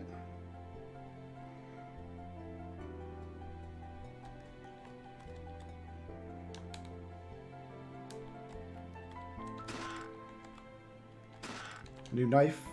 Oh, you can see the hidden treasure down there. Oh, I guess you got the map too, so It's not that hidden. Who did it? Sebastian Black, thank you for following. Glad you're enjoying it. Oh, okay. So they've been consistent showing us the secret passages when you step into them. Fair enough.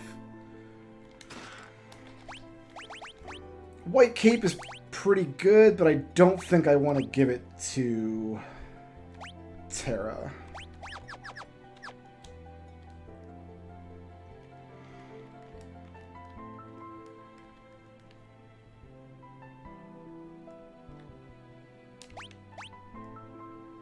That's everything.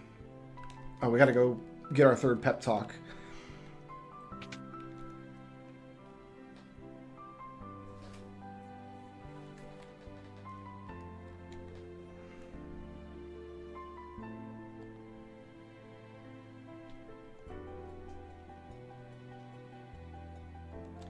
Yeah, but we're not going to see the scene where Bannon finds it.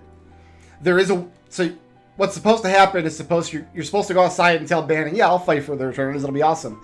Then you guys... Everybody comes in here and has like a little strategy meeting. And if you left the scrap of paper here, Bannon says, like, what's this trash doing here?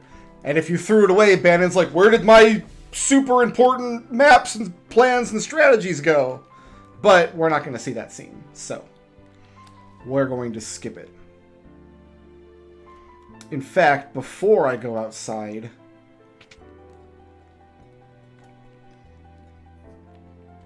I'm going to drop a save. Because I do not want to lose state here if I mess this up. I haven't messed it up in many, many years, but I have messed it up once. And so now I'm careful not to ever do it again. Will you become our last ray of hope? No.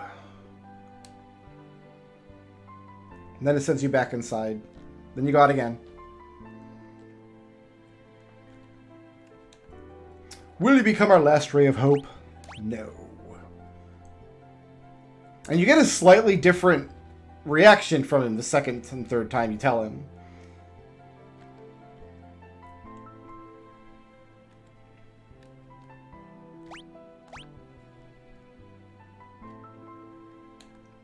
Really no convincing us.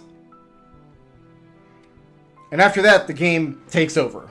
So Terra's like, doesn't have confidence in her abilities and doesn't know if she can trust these jabronis and having a pretty rough time of it. So this is an alternate scene to the strategy meeting scene if you say yes.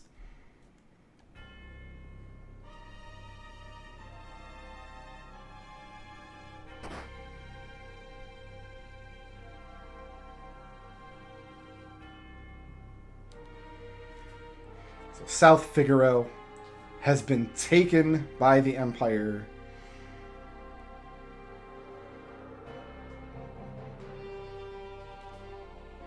They send Locke to go disrupt their plans.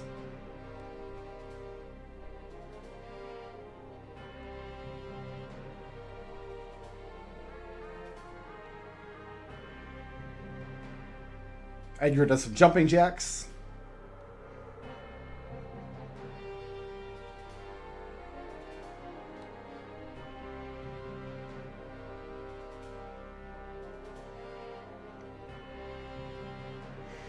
And then Terra gets shanghaied into going along with the returners anyway.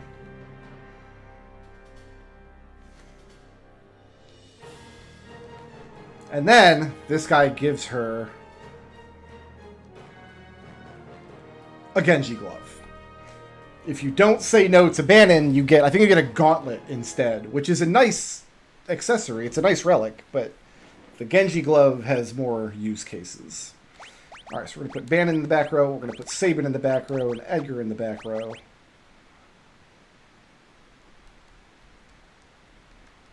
I don't think I want to give Terra a Genji glove either. I don't think these guys want any relics yet. Oh, Edgar's got the Hermes sandals. That's probably fine. We can leave him with those. No, we can't. We're going to take those off. And give them to Sabin. Sabin will make better use of them.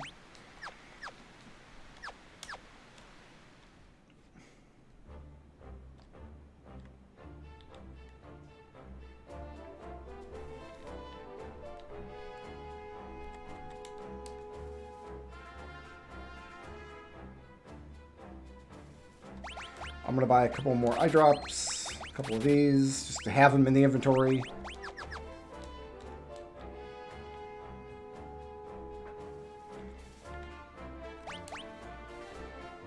The gauntlet is a good relic, but both relics, like, so the gauntlet doubles the attack power of a weapon in your hand because you're holding it in two hands, and it precludes use of a shield. Genji Glove also precludes use of a shield, but will work with any weapon in the game instead of just a subset of weapons that are like two-hand okay.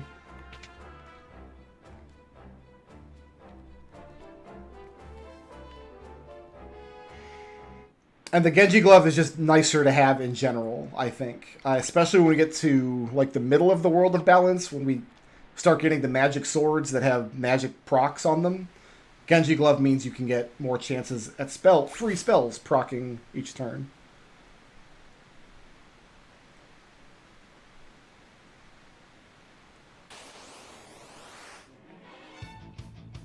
Oh, you can actually get both? Okay, I didn't know that. You don't have anything that hits multiple characters yet. I must have given Terra the wrong command there. Oh well.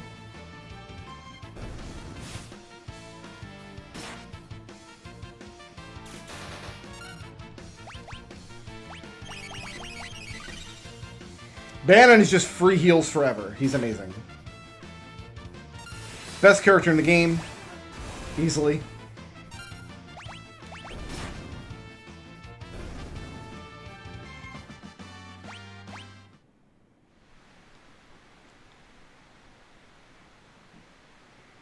I actually don't know the answer to these questions. I think it's left then straight.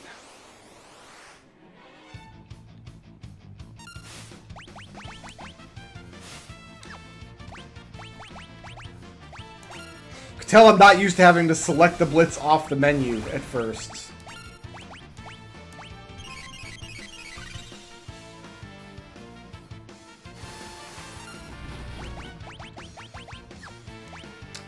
That's going to throw me every time. I hope that doesn't actually screw up my input at any point. It might.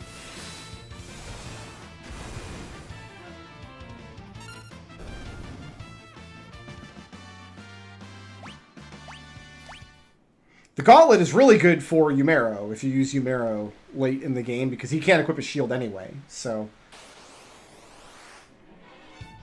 But yeah, I would give one to Cyan if I used Cyan.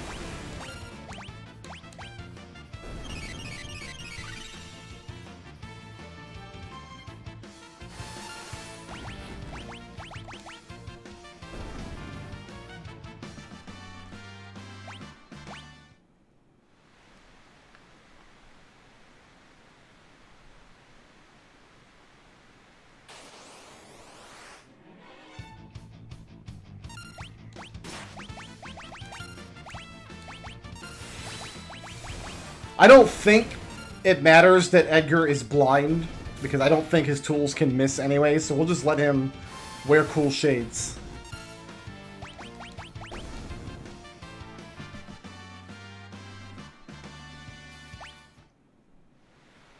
Why would you need a free healing bucket, though? I mean, you have Bannon.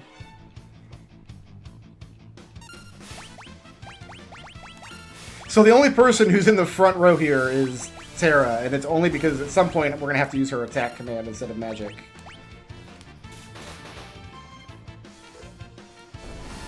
It's funny that Edgar and Sabin are two of, like, strongest characters in the game physically.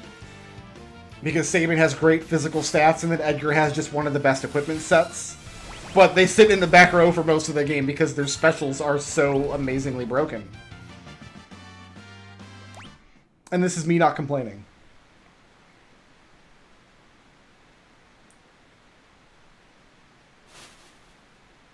I don't really need a save point here if there's a second one later.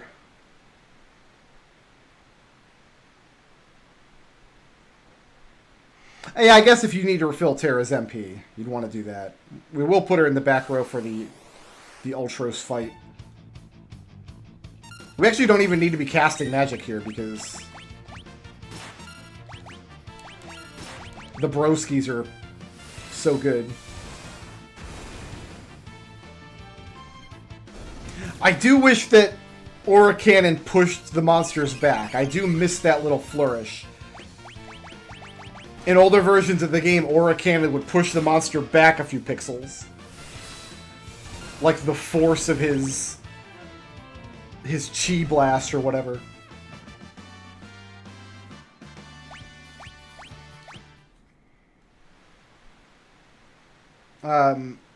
Is it left again? Or does that go around in the circle? It is left again.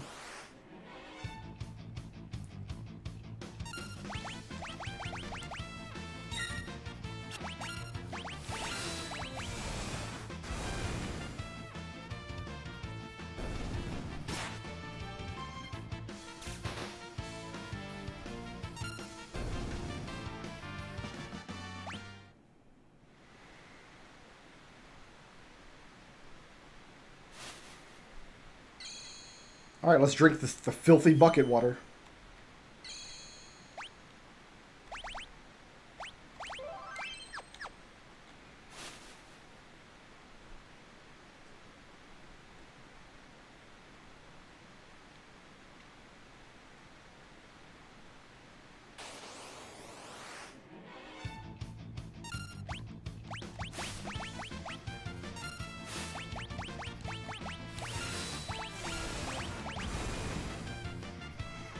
Sabin does not get a blitz that hits multiple targets until I want to say level 15.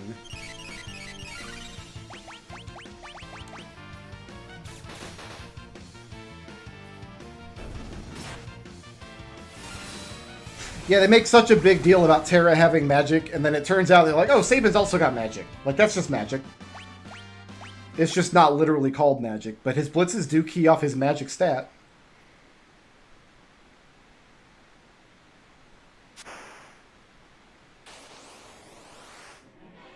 Oh, in fact, I forgot to move Terra to the back row, so we're going to have to actually do that in the fight.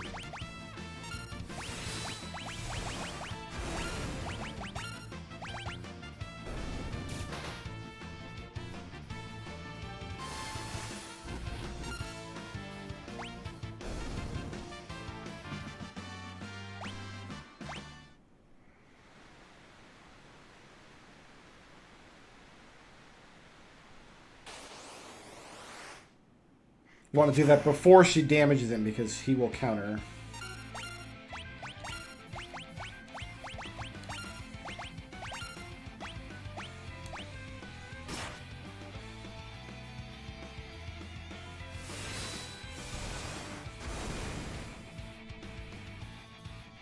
God, this music is so good.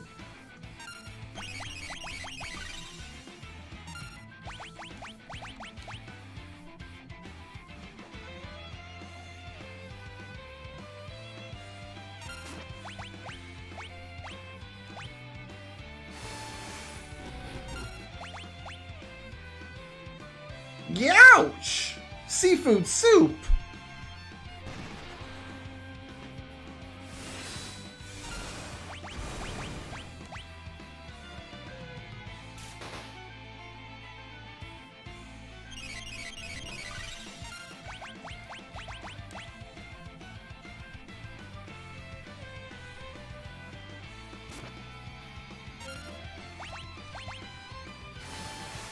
But yeah, that tentacle attack, that's pretty hardcore for this part of the game. If we weren't in the back row, that would be one-shotting us.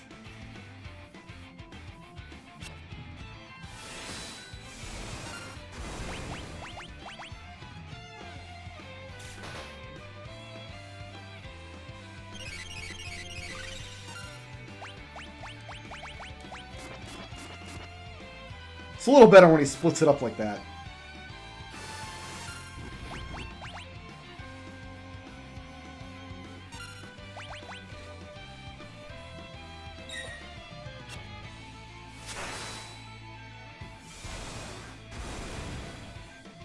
That doesn't look like it worked properly. Okay. That was a little sketch.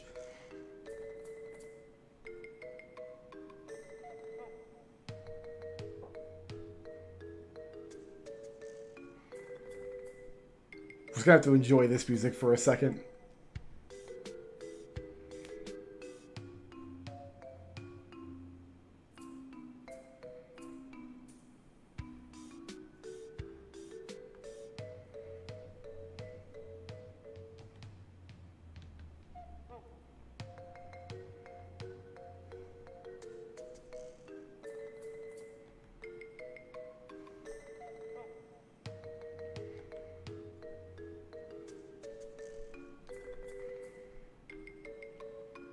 No, Sabin, you have our only pair of Hermes sandals.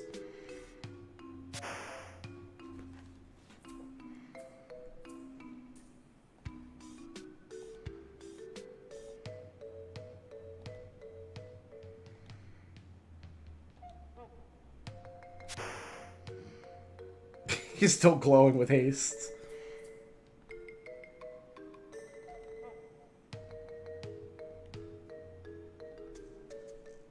So we'll just abandon Sabin, let him get washed away by the river.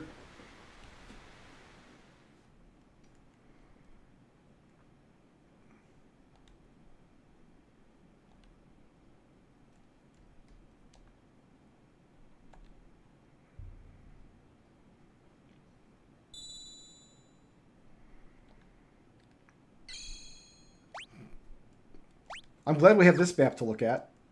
Like, how would we be able to find our way around if not for this map?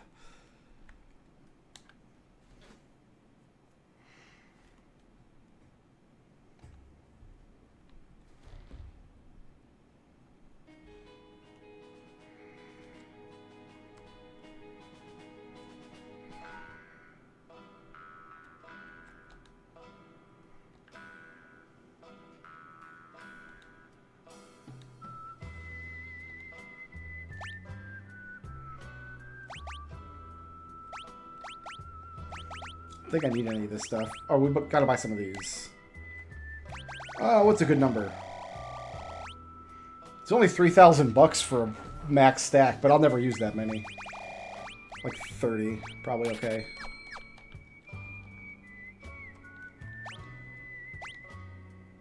No chests, no items.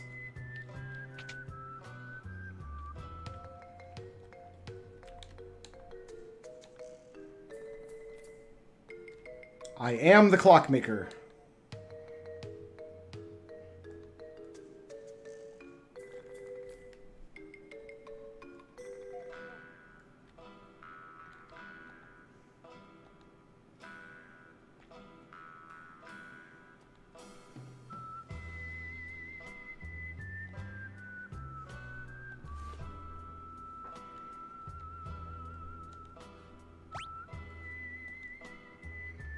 Alright, so we have Shadow in the party, but there's like a 25% chance or something dumb after every fight that he wanders off. We'll give him an old leather cap. He don't want to give him any of our important relics because he is going to wander off, so. Put him in front, though.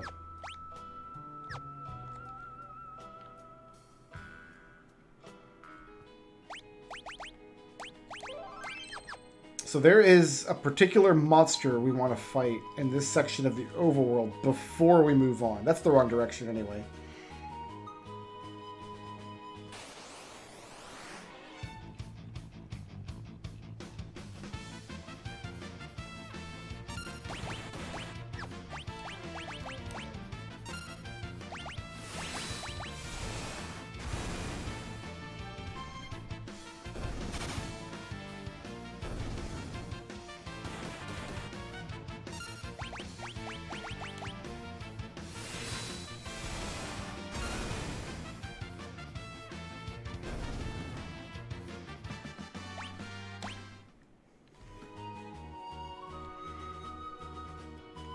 Are you sure he can't leave until after the camp? I know he can't run away in the forest or on the train. Ah, there it is. Stray cat. That's all we needed.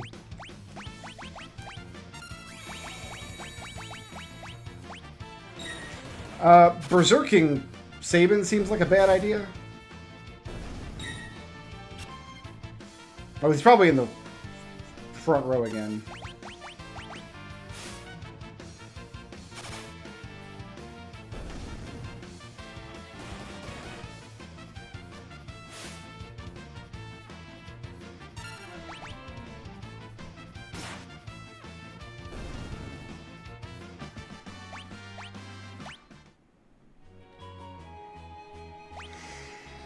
Okay. Technically, both of these guys could go in the back row, but I think we're going to get... There's another fight in here that's going to berserk us, so I think we will leave them in the front for now.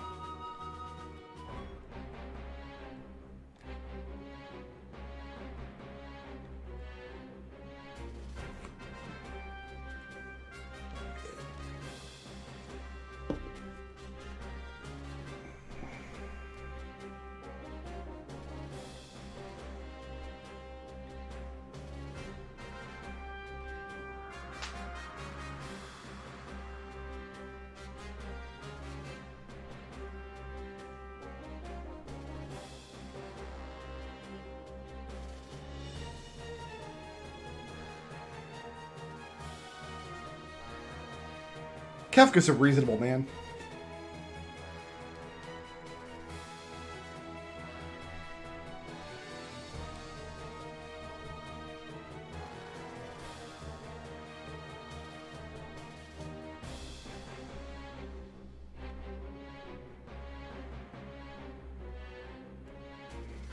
Alright, here's the song I've been waiting for all night.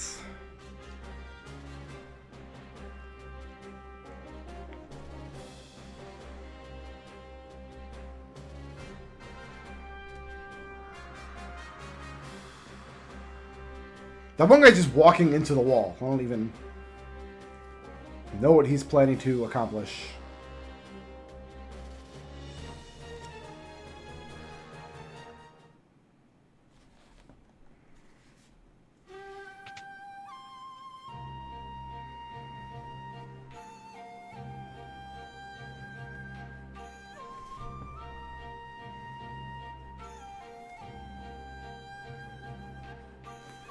Where's my enter key? Oh no. That was backspace. That was an enter. Oh, I've ruined everything.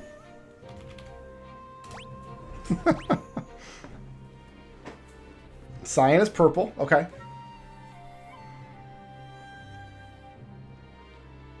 We do have to listen to the Doma music for a little while, though.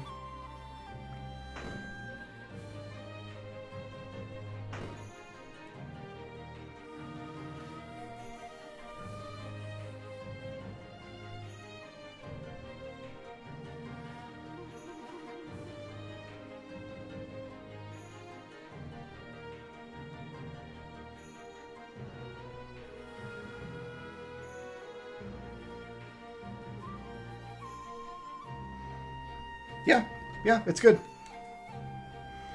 It's real good. 4 chests, 2 items. We can't get any of those yet, I don't believe.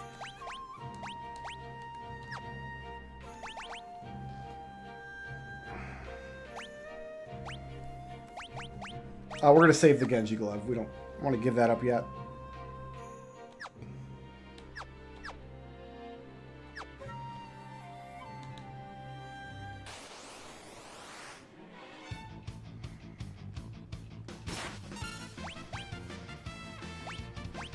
So you just pick it off of a list now. Does it still require...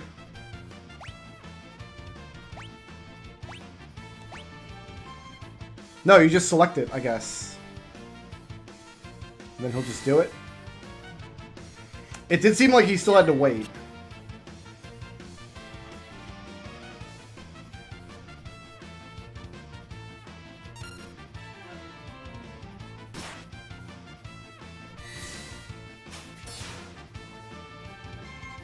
Sweet.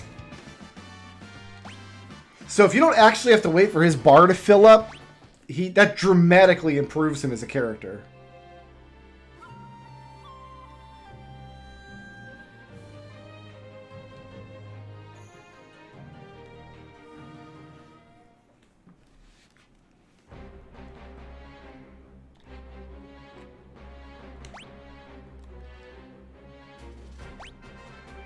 Four chests, no items.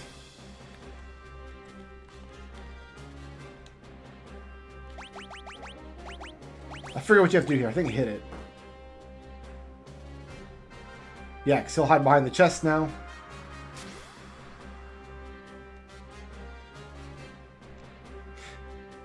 I think the implication here is like there actually is a cat nearby that the guy heard, but I like to think that Sabin is just back there making kitty cat noises.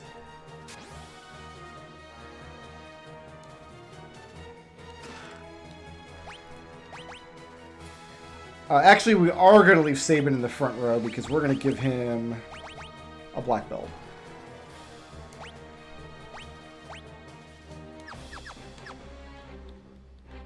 Let's kind of up his damage output a little bit.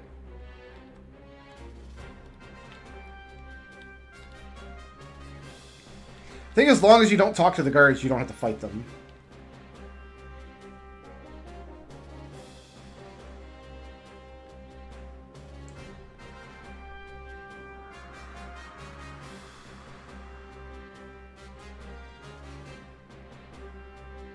Leo has a very, very tall head.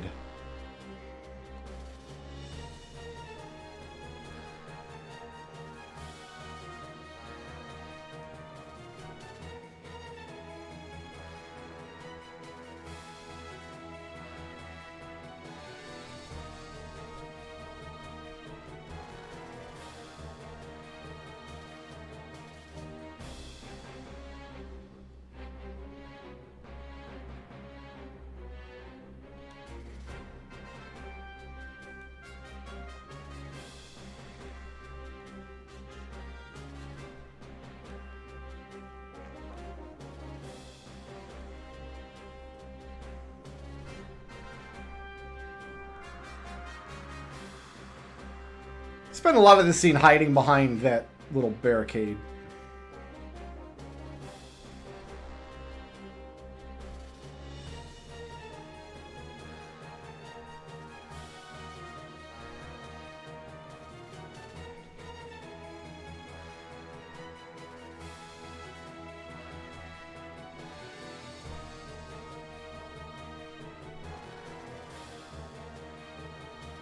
Leo's like, yeah, that explanation's good enough for me.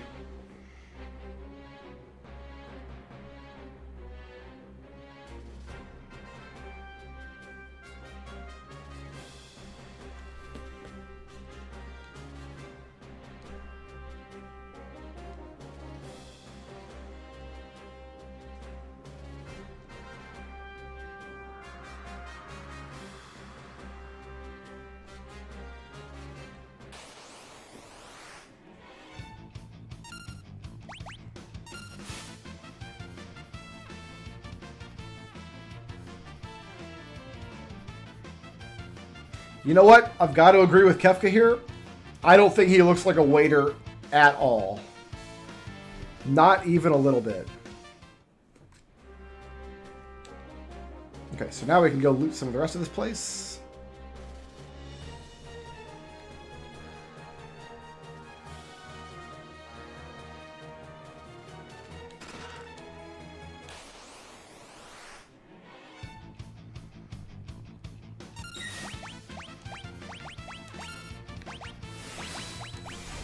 This guy's going to berserk both of us. I think he does it as a counter attack.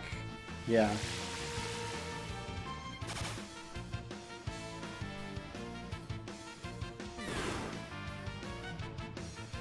Whoo! Got a little spicy there, not going to lie.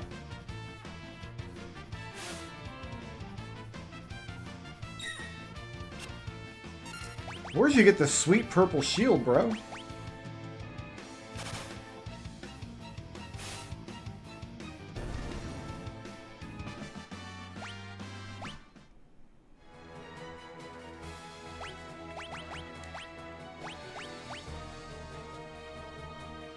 This increases hit points too, doesn't it? Yeah. That's actually a really good piece of gear.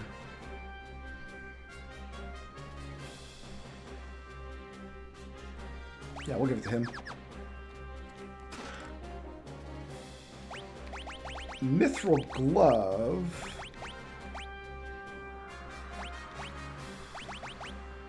I think I'm happy giving that to Shadow.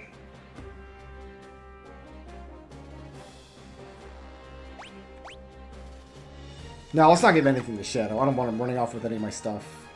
Because he's going to leave the party before too much longer anyway. So there's one more chest here.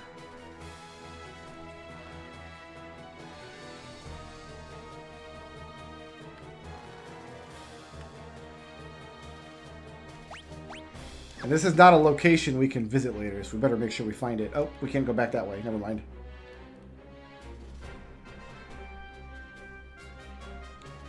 Up there, maybe?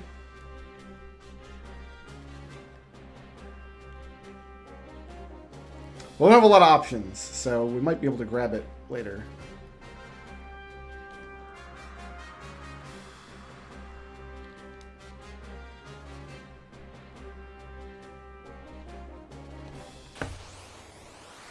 I mean, Final Fantasy VI was never a difficult game for me. anyway, so I wouldn't really... It's definitely not harder yet. But I couldn't speak to his whether it's any easier.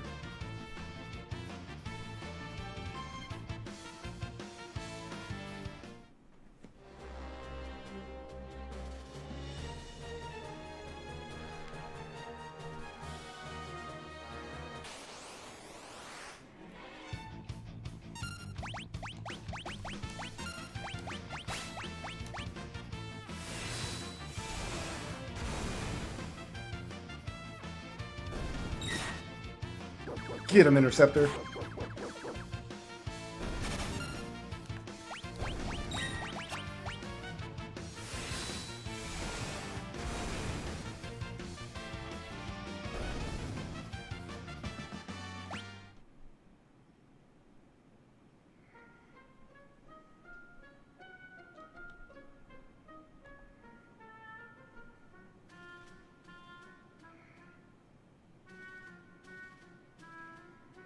I like how you could actually see the poison flowing down the river.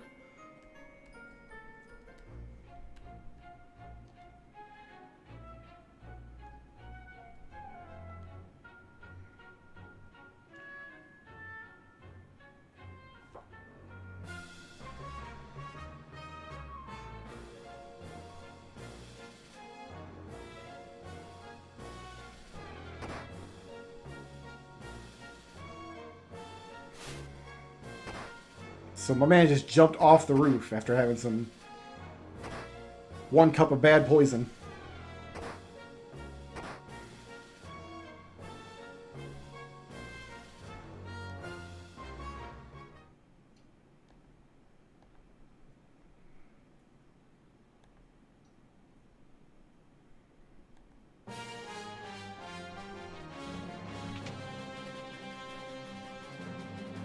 Did I have a relic I wanted to give him? I think he's fine without a relic, actually. Because I don't want him to have any of these. Mithril Glove, maybe. Yeah, you know what? He's actually one of the few people who's going to live on the front line. So Mithril Glove does make sense.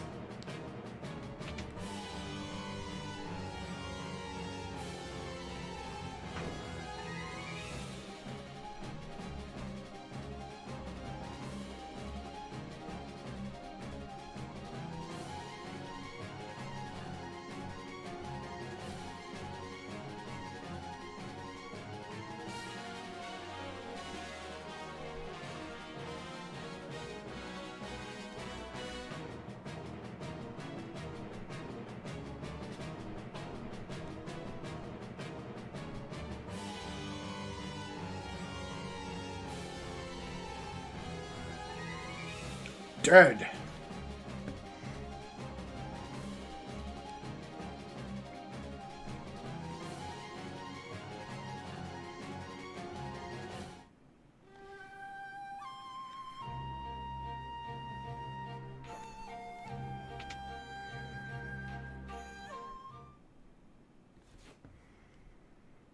Sign, whatever you do, do not open that treasure box on your way out.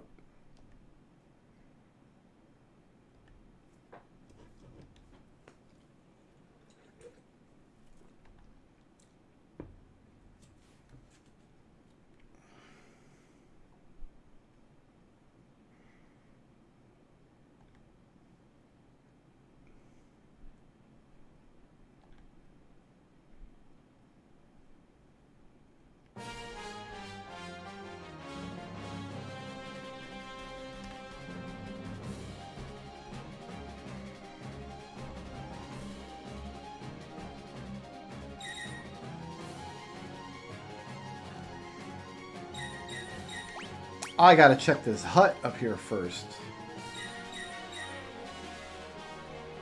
Or not. Also, looks like all the poisons flowed out of the river by now.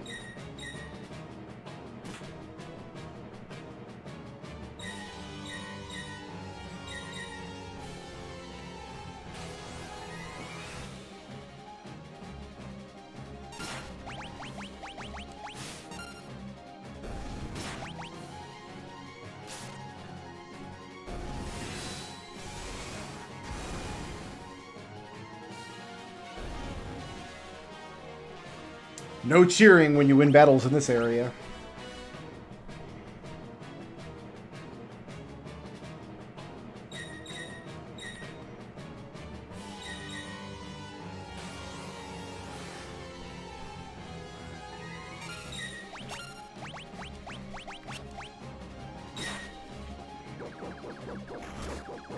Woo!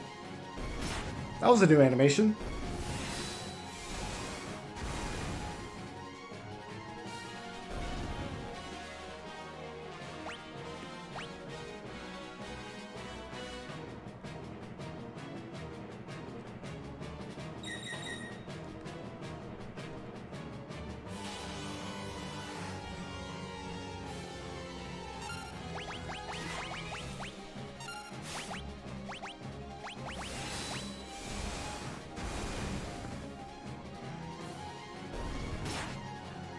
That officer is going to be an important monster to have killed, but I don't think you can miss them. I think you always have to fight at least one of those officers in this battle.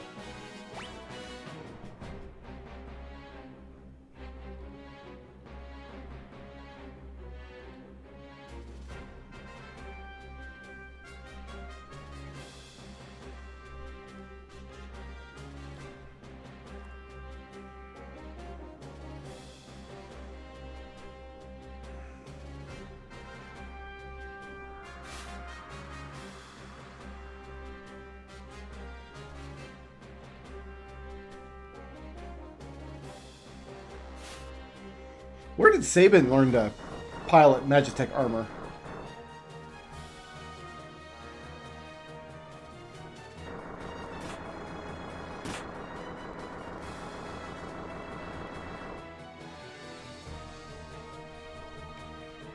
Can I get in this tent now?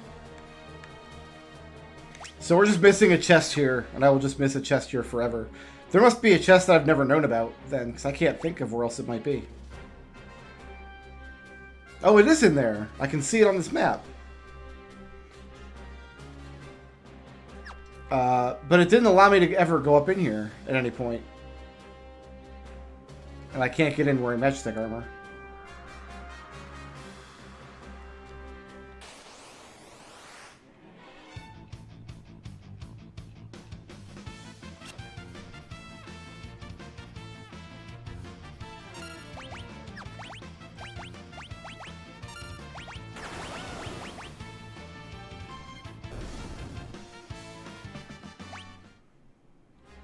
Yeah, but Sabin has karate magic, and karate is the opposite of technology.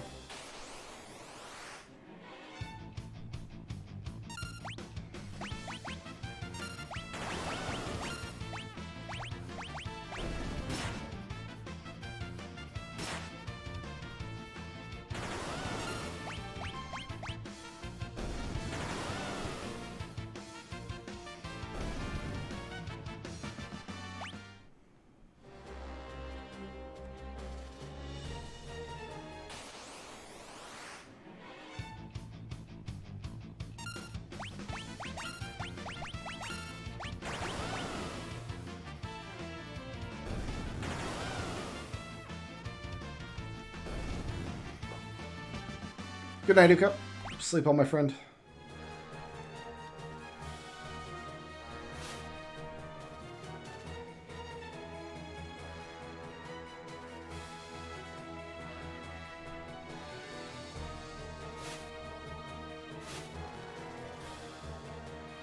Yeah, we can't go back to that map. I don't know when you're supposed to grab that chest then.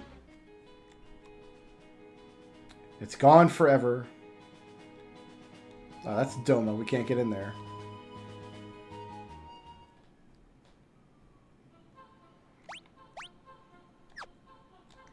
No chests in the Phantom Forests.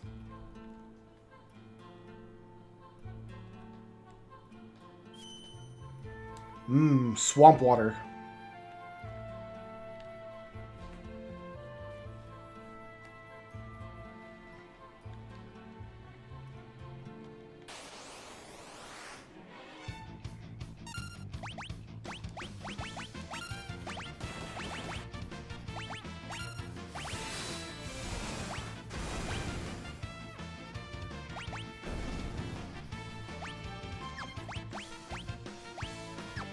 Oh, I guess you can't pick a target. It's random which one he attacks. Fair enough.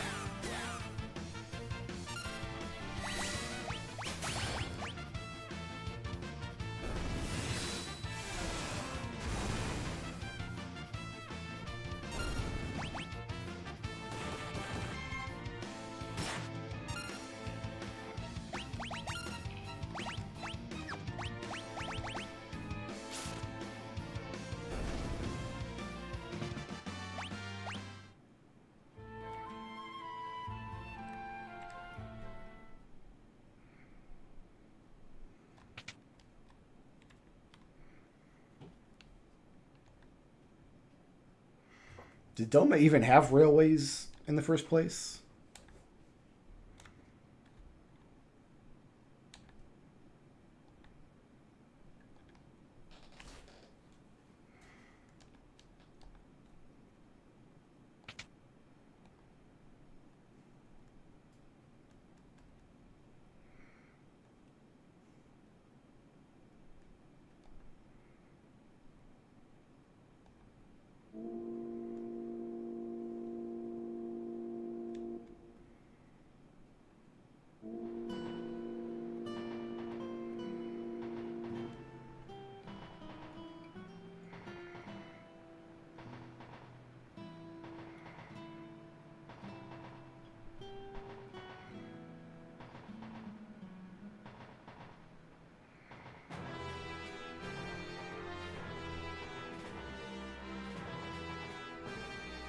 It's good.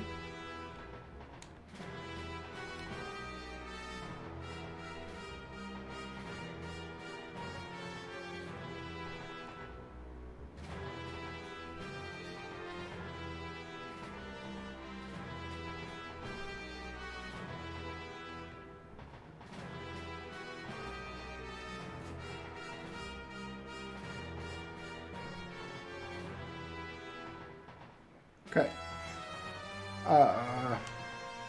So you can get the ghost to join your party, but I kind of don't want to. Like, I don't really see the point in having the ghost around.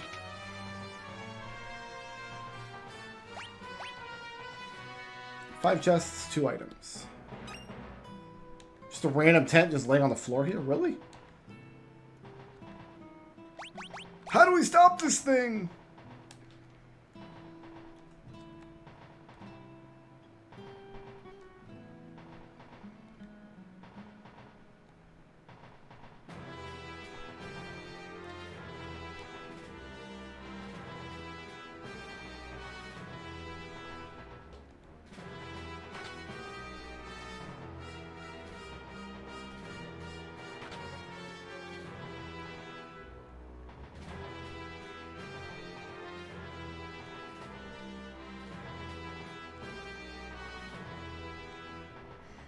He's not afraid of machines, Sabin. He's allergic to machines. There's a difference.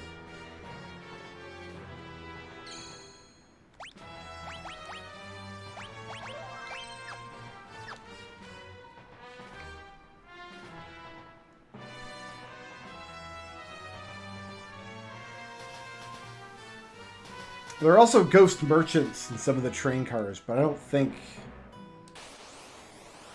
any of them sell anything we need.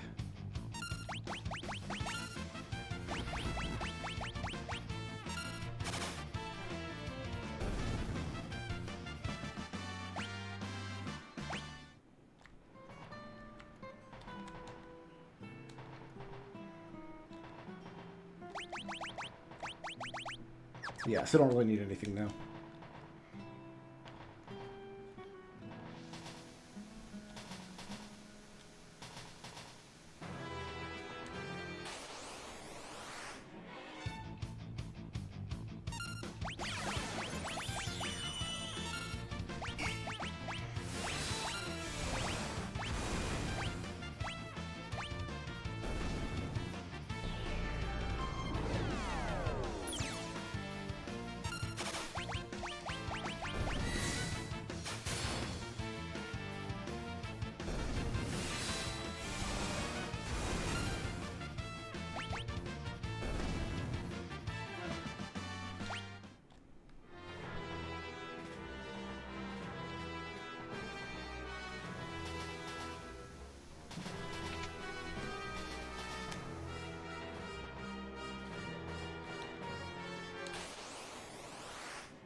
I think we can take him. We still got 20 shurikens left.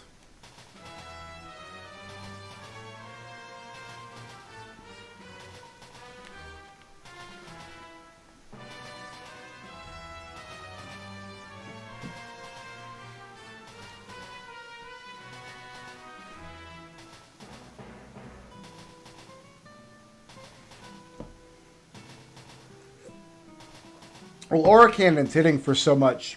I believe it's holy type damage, which would be effective against undead. And I think everything here counts as undead. Or maybe Sabin's just that good. He's just that much stronger than every other character.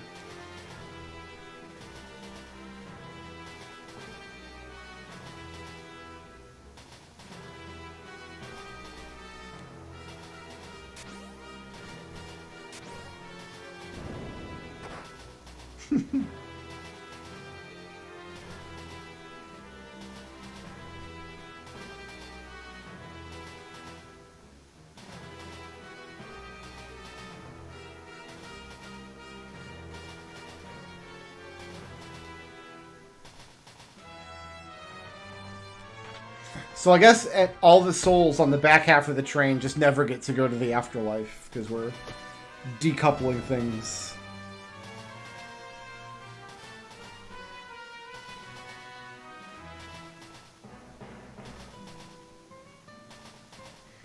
Right, Pearl Elemental. It's not holy in this game, it's Pearl.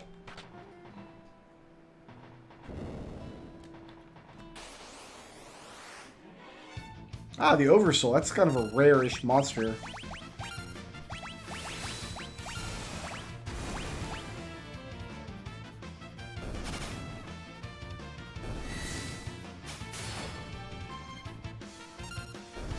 I kind of love how Cyan's Bushido moves have the kanji next to them.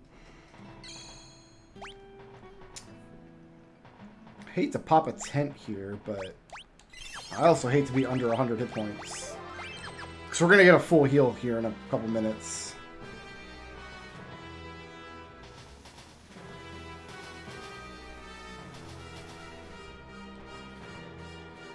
Right here.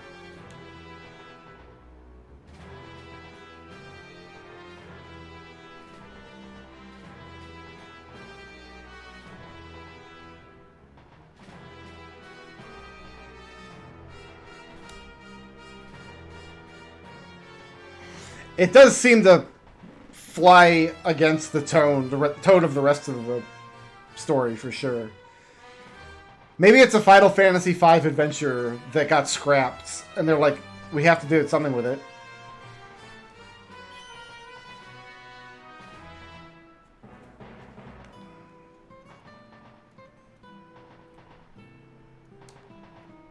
Delicious. Ghost food hits the spot.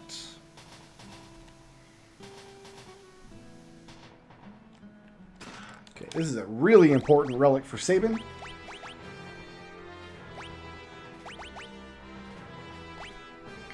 Because raising his magic stat makes all of his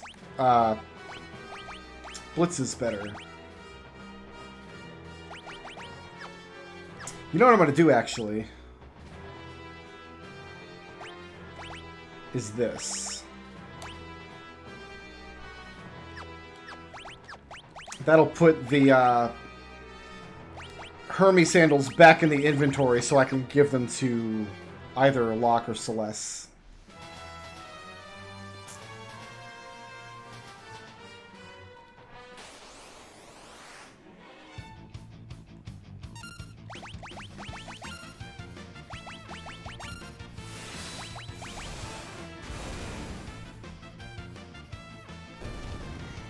It's still a great little story, though. Like, I have no qualms with the Phantom Train scenario.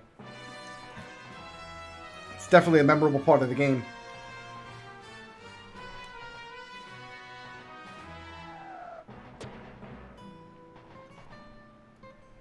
Oh, it's Gilgamesh. Great.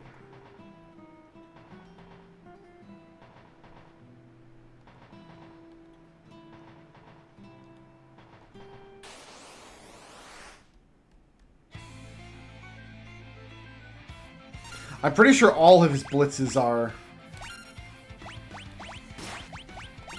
Key off of magic.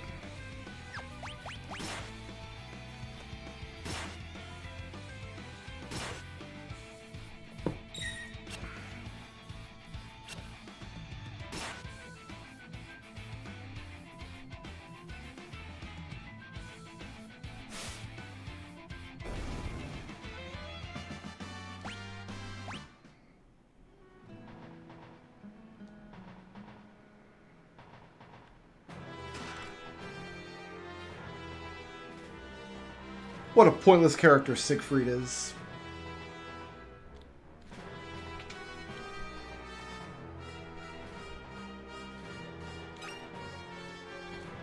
Just random tents sitting on the floor. Fair enough.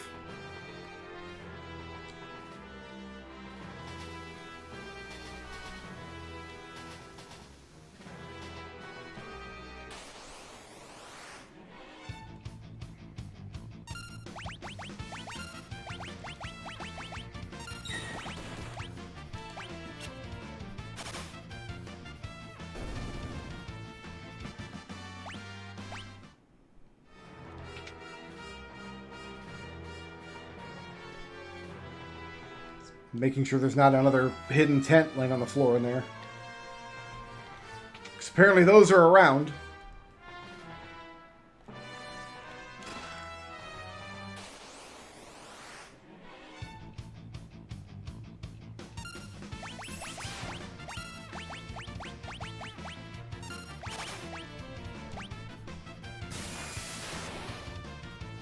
Ow!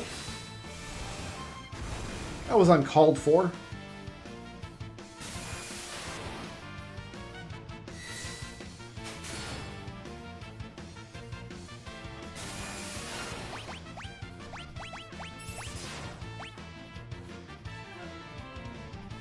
Alright, this monster in a box is making a fool out of me. And I would really rather it not.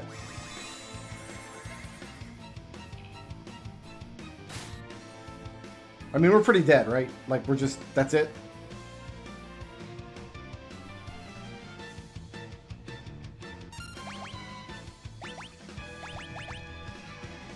So you can finish this off right here, Cyan. Hooray! Cyan's the best character in the game.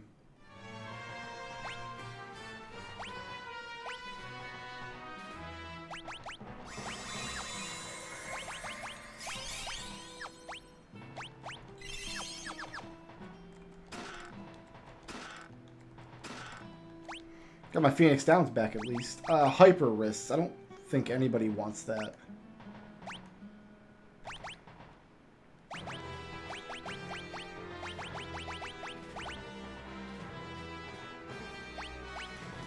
That would make his attack command better. I wonder if I get more damage from attack command than his first level Bushido. We'll try it.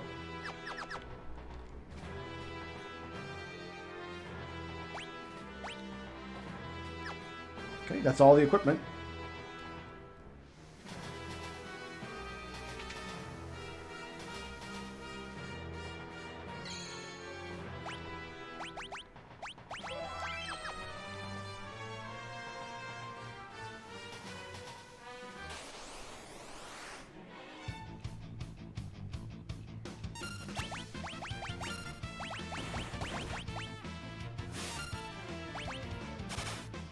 Let's see what Cyan's packing here.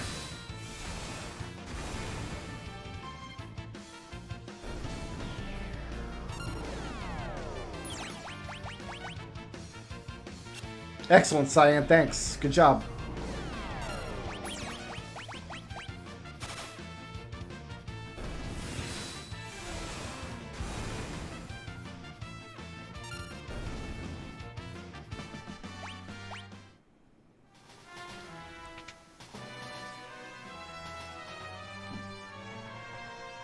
Oh, they colored the switches. That's interesting.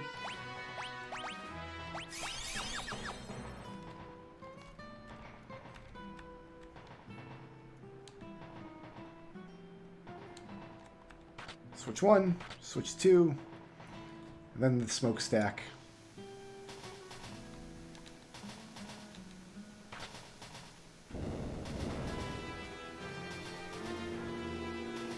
So, I'm conflicted on whether or not I should do the thing. Because on one hand, it's like, you gotta do the thing, right? But on the other hand, it's like, isn't it just a bit cliche at this point to do the thing?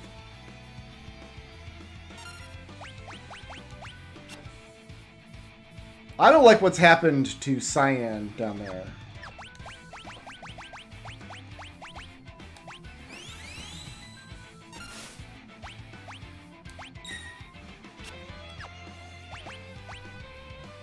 What if I didn't do the thing?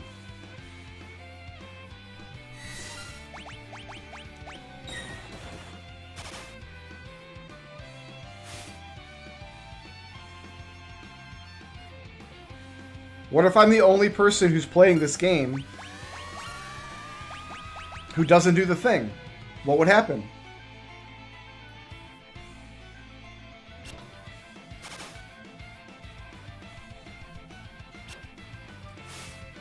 I mean, Sabin's berserked anyway, so I don't really have a lot of choice in whether or not I should do the thing.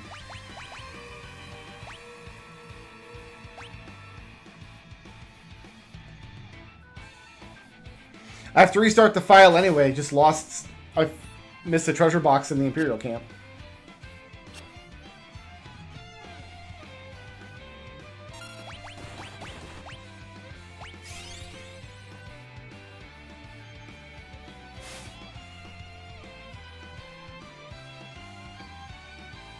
Cyan's also confused.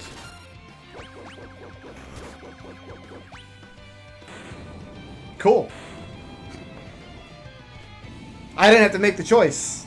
I feel morally cleansed that the choice was removed from my hands.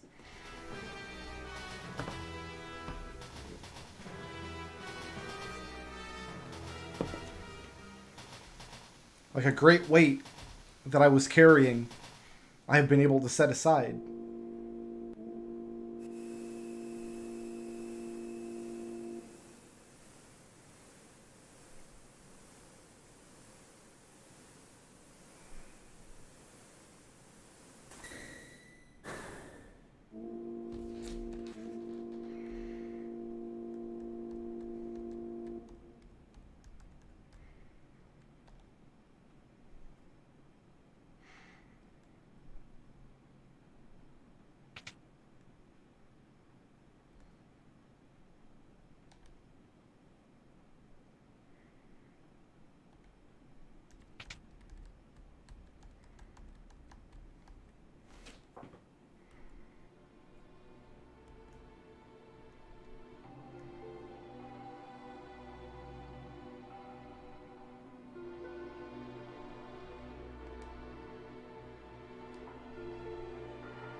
They have the music kick back in this version.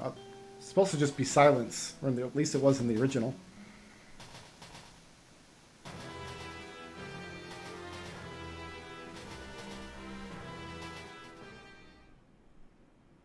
I think the scene works better with silence. Or I guess train noises. Not literal silence.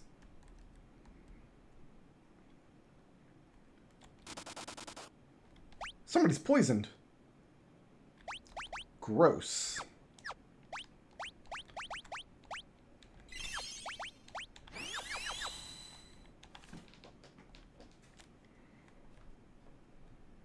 Sorry, Cyan. Sorry that you're sad. Okay. Desperately need this.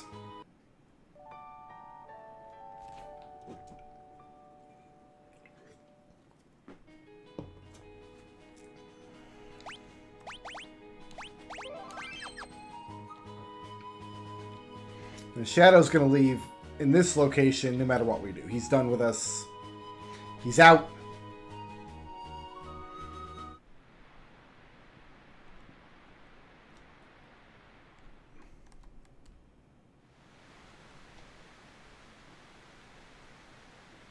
Nice rainbow.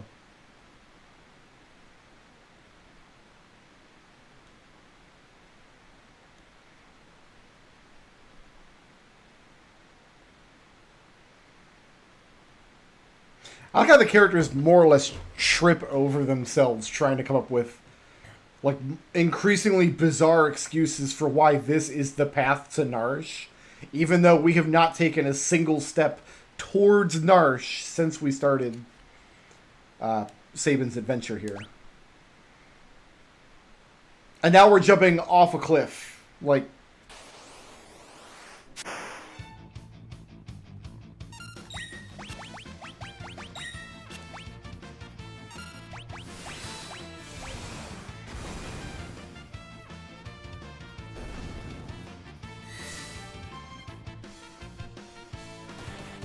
that was a mistake.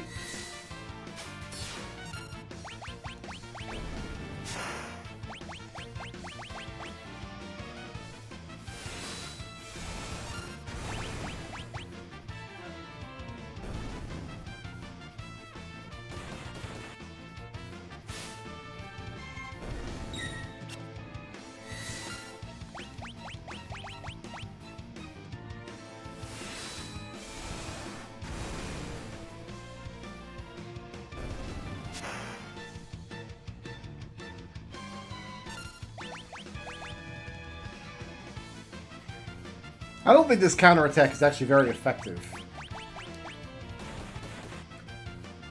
I'm trying to experiment a little more with his Bushido moves because they're a lot easier to use now, but it's contingent on one of the enemies actually attacking him, which does not seem to be happening. There we go.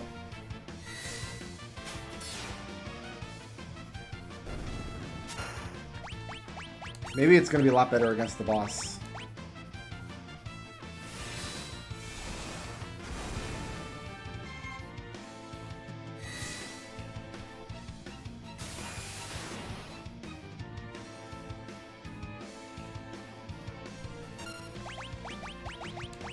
Or Sabin can just solo the boss. That's also fine. Yeah, it's just kind of a waste of his turn, really.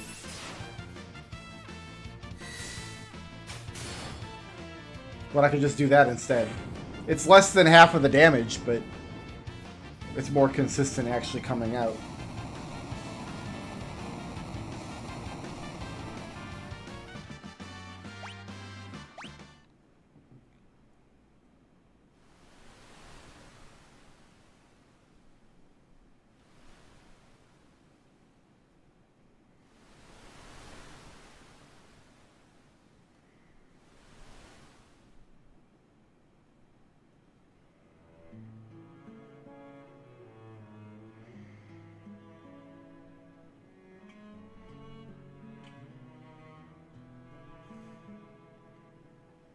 I think Gao's sprite is just another straight-up improvement. He just looks better. Oh, yeah, keyboard.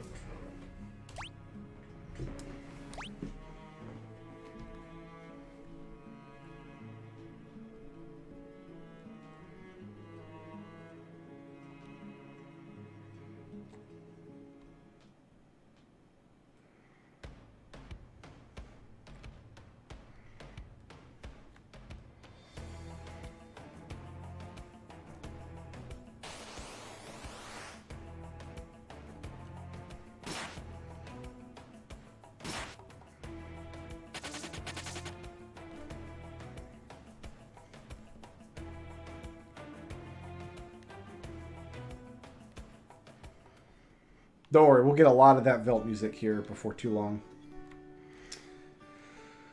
Okay, we need to buy...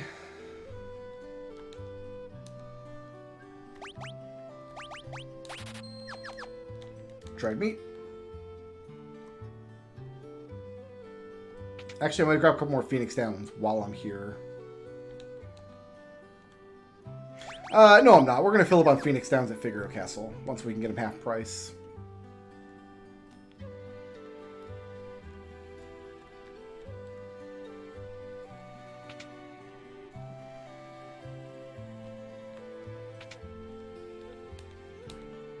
Free bed.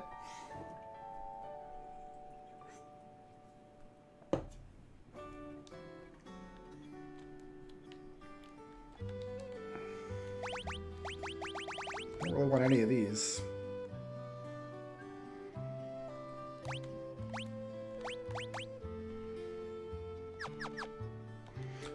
I like how Bannon is down there. Like, you can't even access Bannon's equipment menu anyway.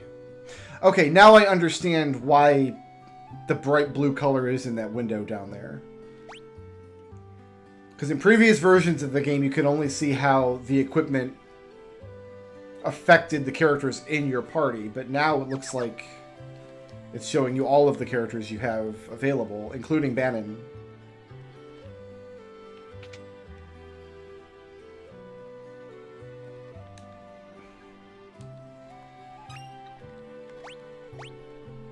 Only one item. We have it now.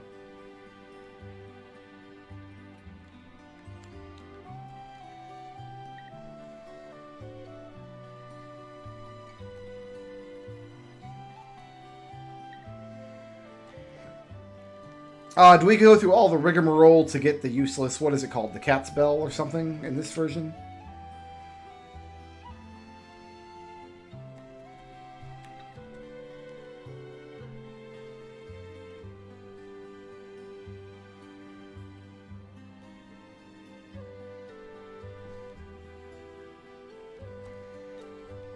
Whose house is this? It's not this guy's house.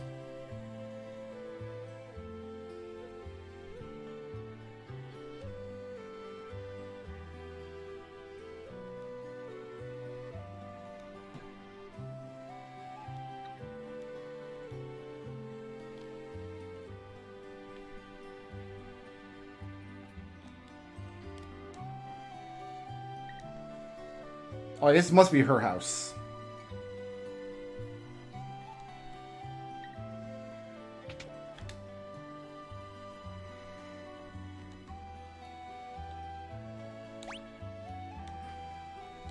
Alright, now we need to advance the timer.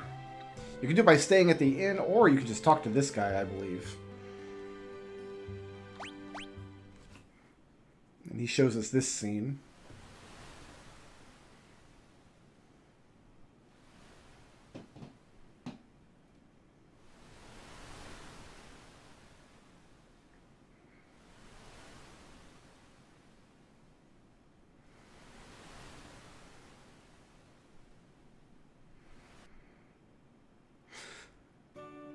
So the reason that's a path to Narsh is because Nikia is a port town and you can take a ship from Nikia to South Figaro.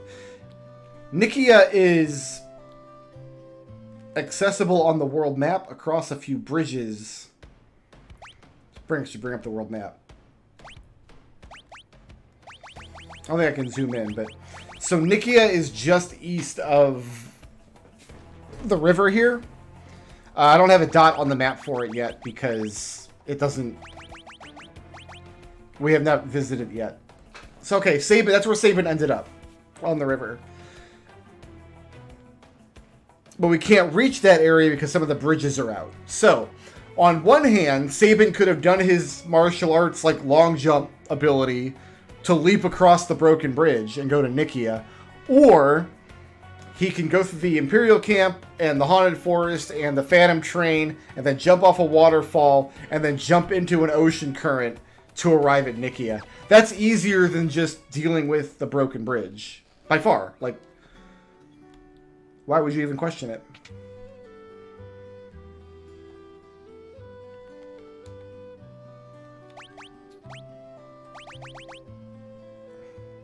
We'll buy a Mithril Claw.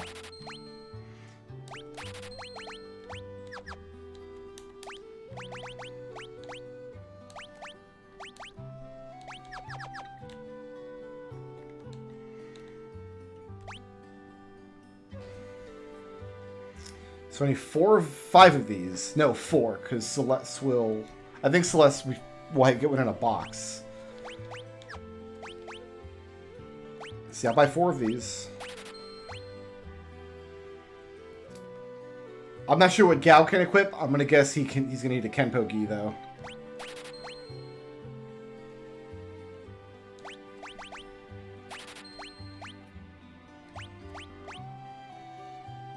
I'm going to buy...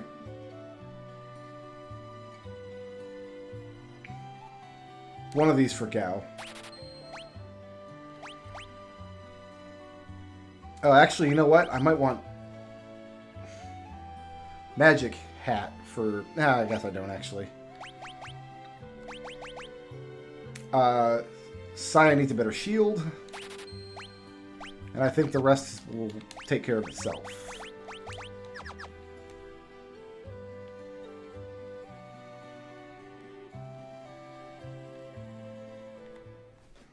Well, Bandon's equipment is fixed. You can't change his equipment at all. The fact that he shows up in that shop, I find a little strange.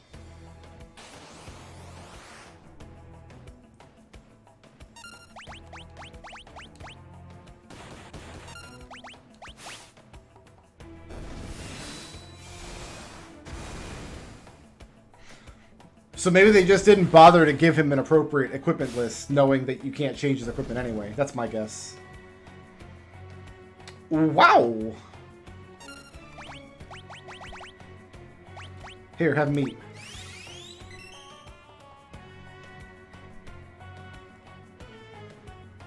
No, we fade out for a new scene? Okay.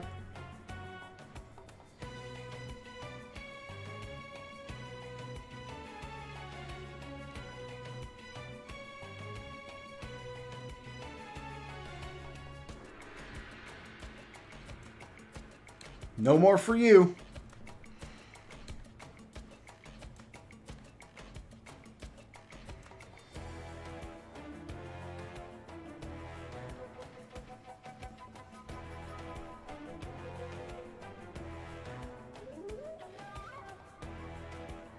It's a pretty bouncy scene. Very good.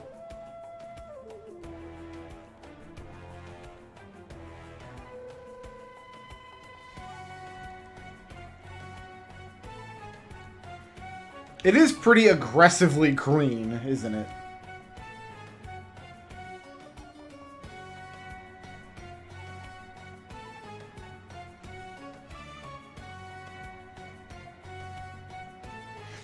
I wonder if this version's going to somehow make it more clear that Gao is like drawing a map on the ground in the earth when he explains where to find Crescent Mountain.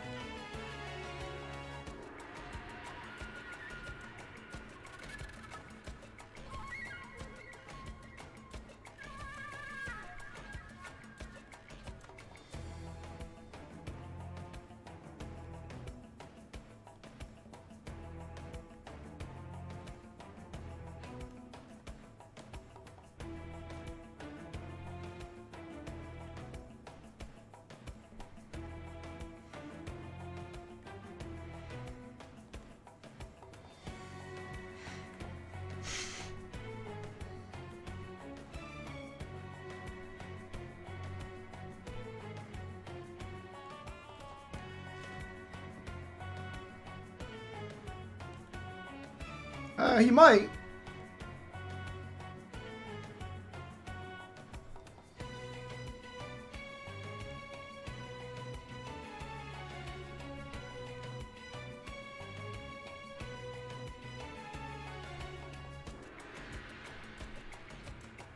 I mean, it's a little more clear in the dialogue.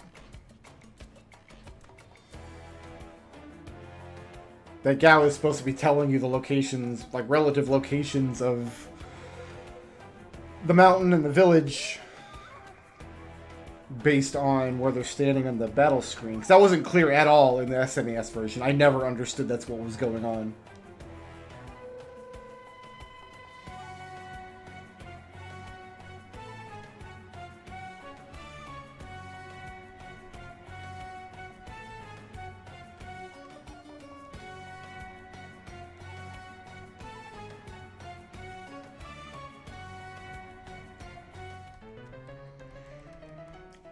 This is our first instance of spinach rag.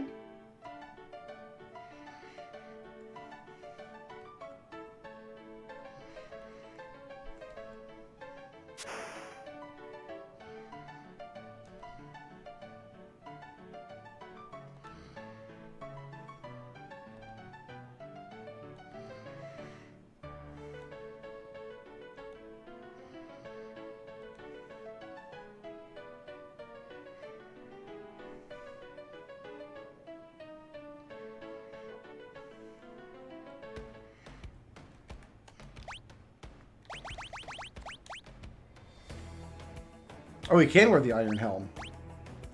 Well, somebody's going to have to go Iron Helmless. Alright, now... definitely give you this.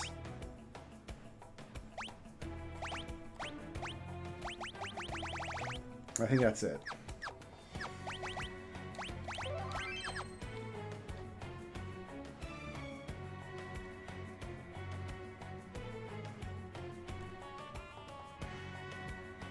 We are going to be here for a minute. There's 3 particular rages I want to get. These guys are not any of them.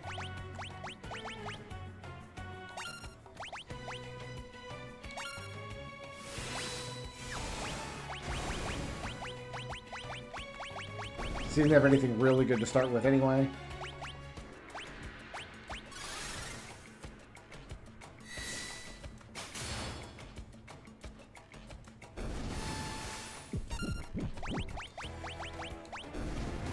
See, Gao just used poison and didn't freak anybody out.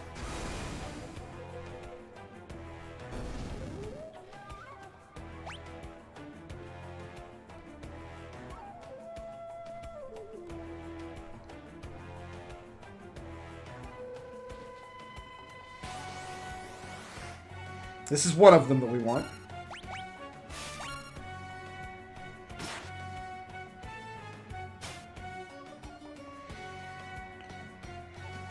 Because the Lopros uses a fireball attack that's pretty strong. It's reasonable.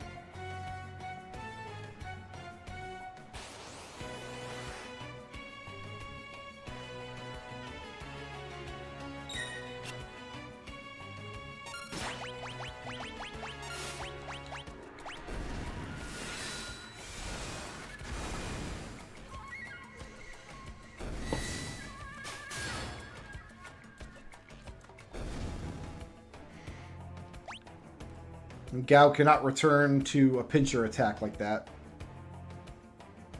Sabin still kind of looks like he's wearing sweatpants, though.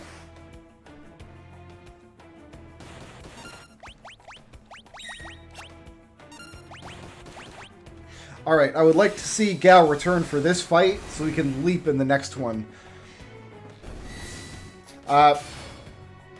Unless they change the way that battles appear on the Veldt, you kind of go in order.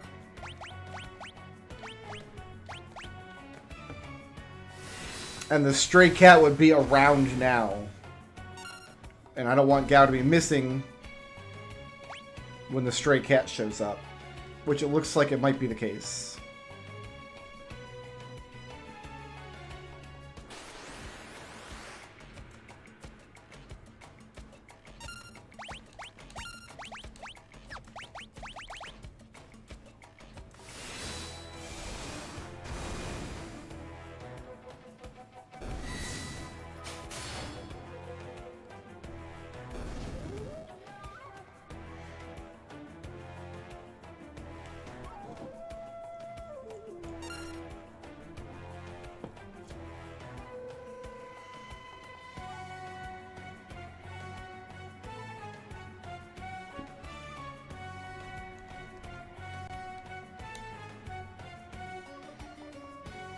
So now he's got lesser Lopros. And some other stuff that we'll never ever use.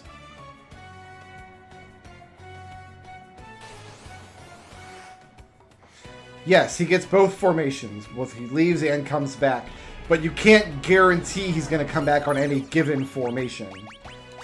So if you have a particular rage you want, like really want him to learn, it's better to have him leap on that formation than hope he reappears on it.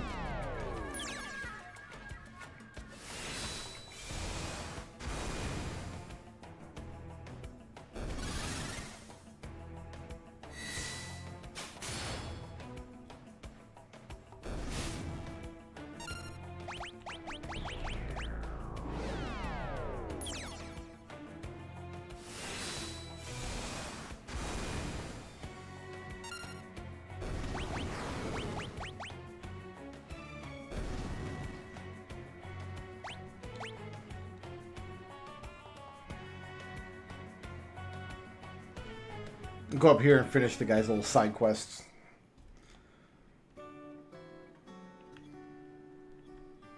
After we sleep for free again.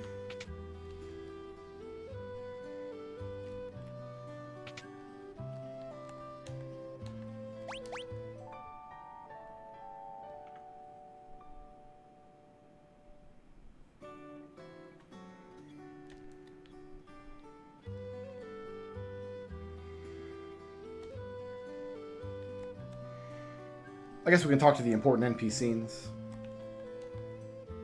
Dwayne and Katerin are at that magical age when they surreptitiously make out behind the Cabbage Patch.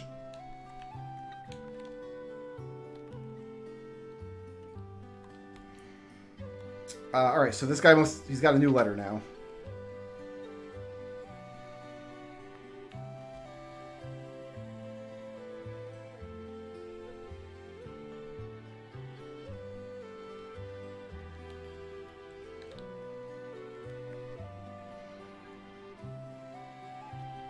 Mail guy can send the record for us.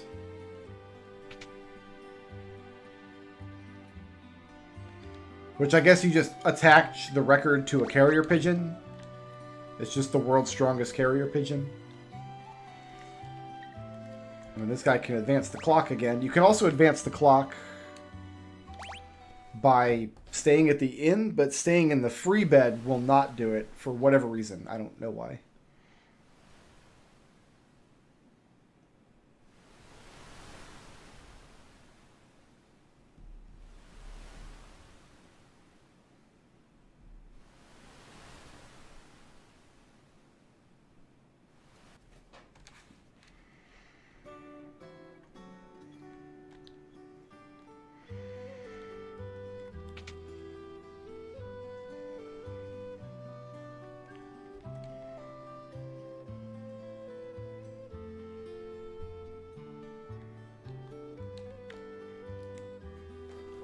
Now we'll send a potion.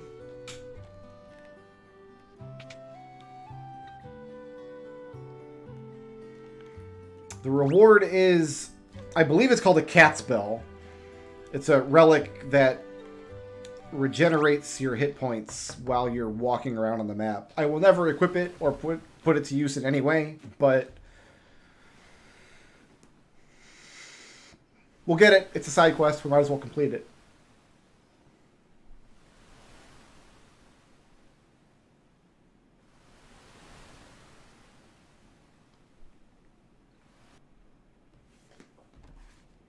I think it's called the cat's bell.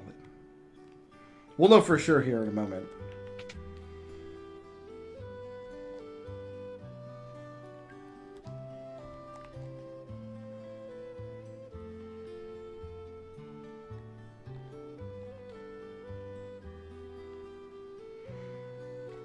Why would she write that she hasn't heard from him recently? Because we just sent a record and then some potion.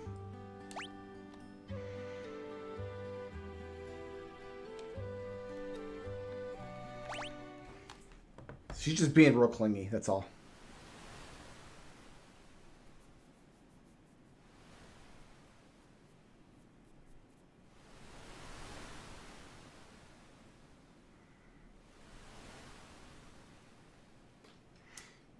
Is it called the Tintinabulum?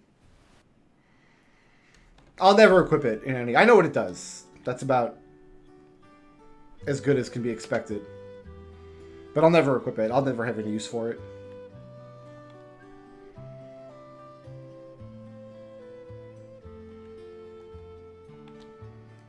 Now we'll go send a book.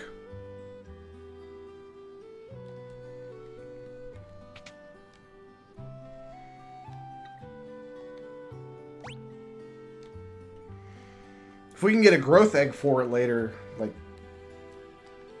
that'd be great, but we can't get one in the first world for sure. Colosseum doesn't open up until much, much later in the game.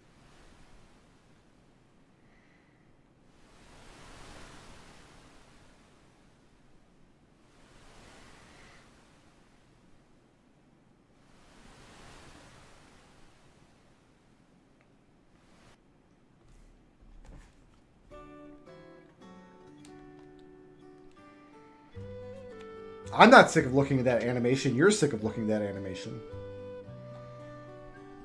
Okay, so now he's got a toy for us.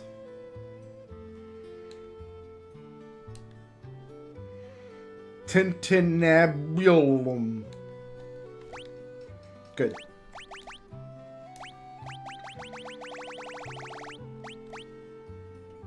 A collar with a small bell. So yeah, it's called the cat's bell in some versions. But we'll never equip it. We have no use for it. I really just came up here to refill the old HP.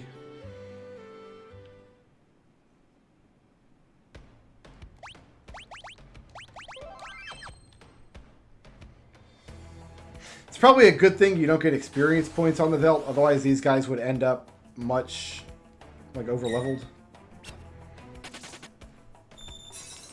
But I also don't have use for this small amount of gold that we'll get, so I'm just haul ass away from these fights we don't need to be in.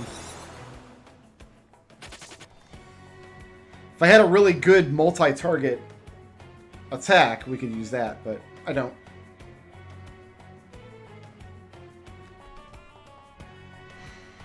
If we had stopped at power level Sabin, we would have one.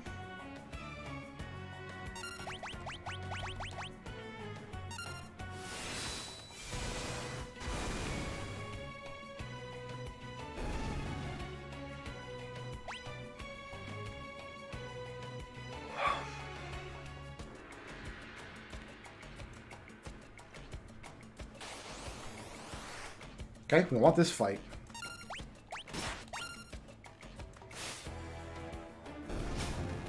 He gone.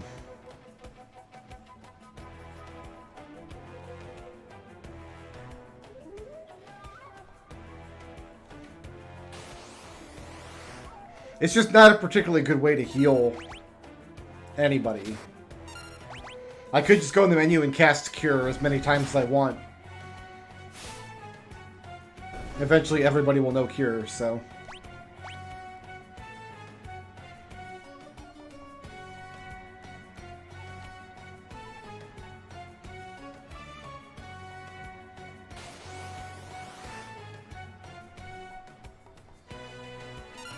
I'm just gonna run from this. Oh no, I need Gal back. I can't run.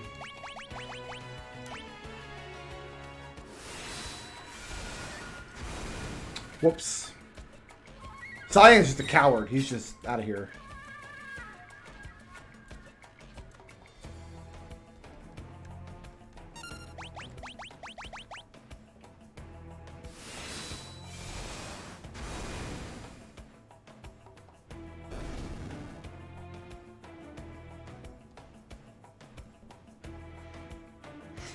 If you don't want him back in your party for whatever reason, you just hit him in the face and he just runs off again.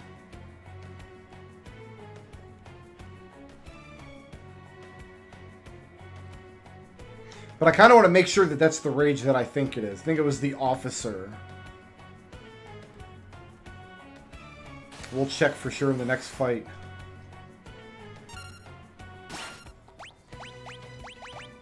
So when you pick a rage off the list like this, first of all, Gao gets all of the innate, like, buffs that the enemy starts with. Like, some enemies have, like, built-in Protect or Float or Undead or something like that. Then on his turn, he will either use... Oh, it's still called the Templar. Okay, I was looking for Officer. He'll either attack or he'll use that enemy's special ability, which is Fyra in this case. That's the earliest you can get Fyra, which is beautiful. And he got, like, innate, I think, Protect.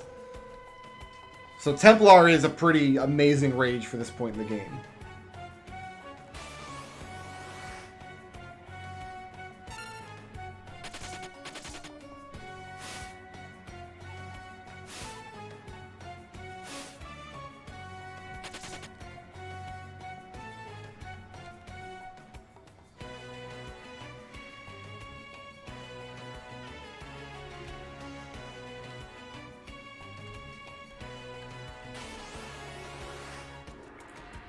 I can't run from this fight. I mean, I could, if I kill all the enemies on one side. But since I'm going to kill enemies anyway...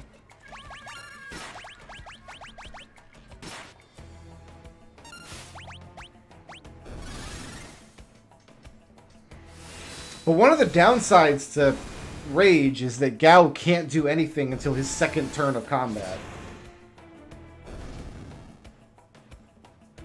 Although he is also functionally berserked, I guess, so... If you just can't get enough of me wandering the Veldt like this, I've got a YouTube video from years ago where I do it for like 3 straight hours.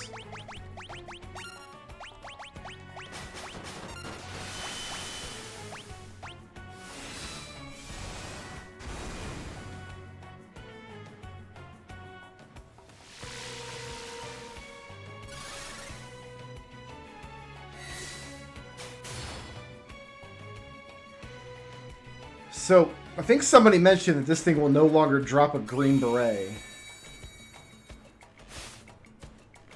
Which is too bad, because that's a really good piece of equipment.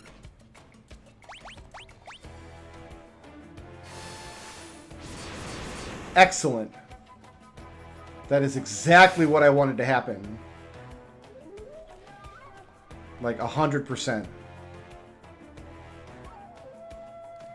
So we're just dead then, because I can't have Gao use any items.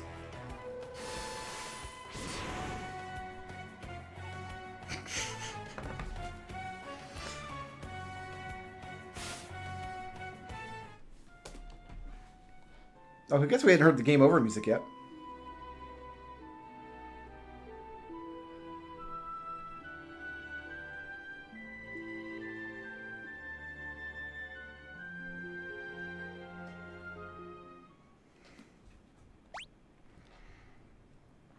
So we have to re-get Templar, don't we? I didn't save after I got it. Ah, I do. Okay. I was slacking and I wasn't saving my game properly.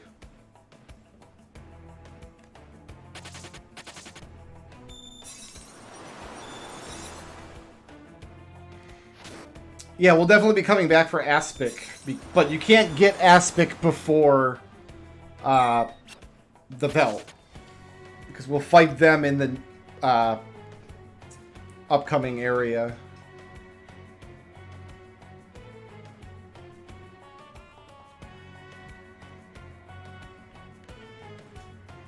So he will drop the green beret. Okay, good enough. Good to know. So here's that. I got less low first. We all know Sabin's going to be the one that kills this thing.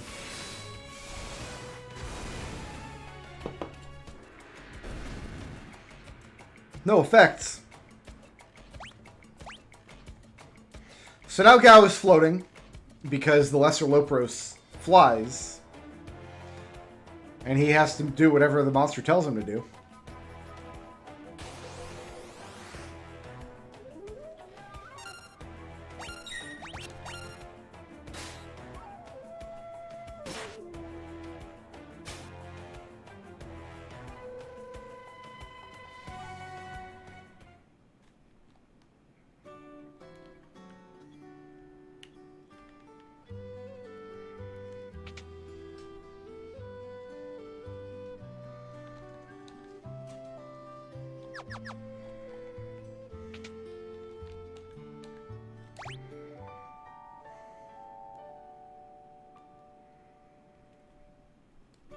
I'm pretty sure the cutscene where we get the diving helmet automatically jumps you into the currents. I don't think there's a chance to leave that area again.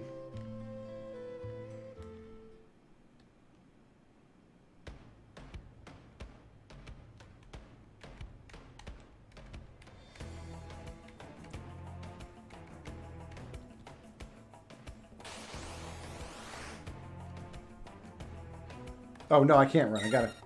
We want Gao to come back.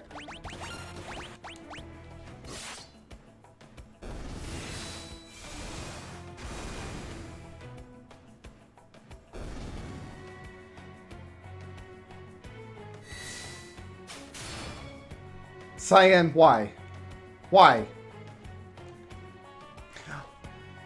I'm pretty sure that commands that you've input get wiped in the SNES version, so that exact thing can't happen. I'm pretty sure previous versions of this game will wipe all currently waiting commands and reset your ATB when he shows up. That feels like a bug to me.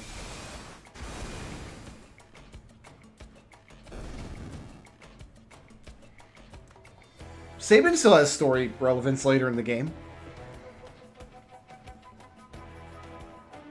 There was a couple of important Sabin scenes.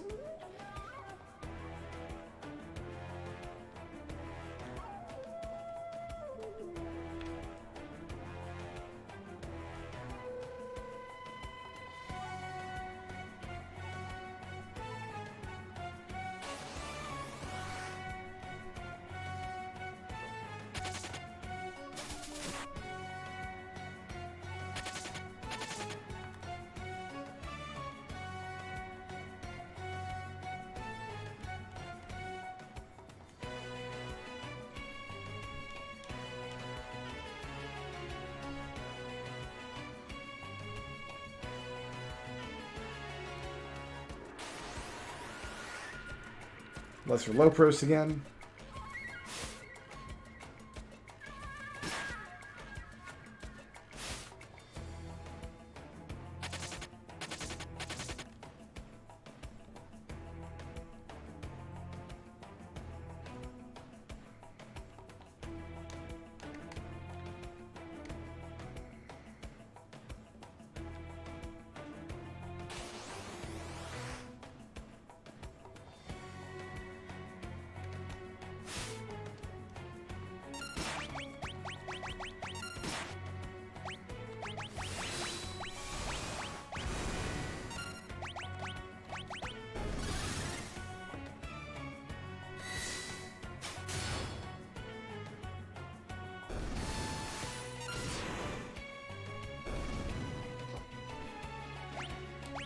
So Gao is also pretty good with an earring. Sabin's more reliable though, because Gao only has a 50% chance of using his magic in those situations. So I think if we see this Chipper Rabbit fight, it means we're not going to see the cat that we need. And we have to go through the whole encounter list again until it gets back to that point.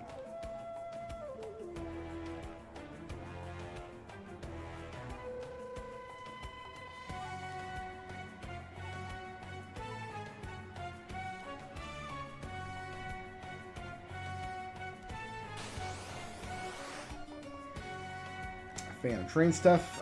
Ghost actually gets a decent one, I guess. Or not. I didn't think I was still running.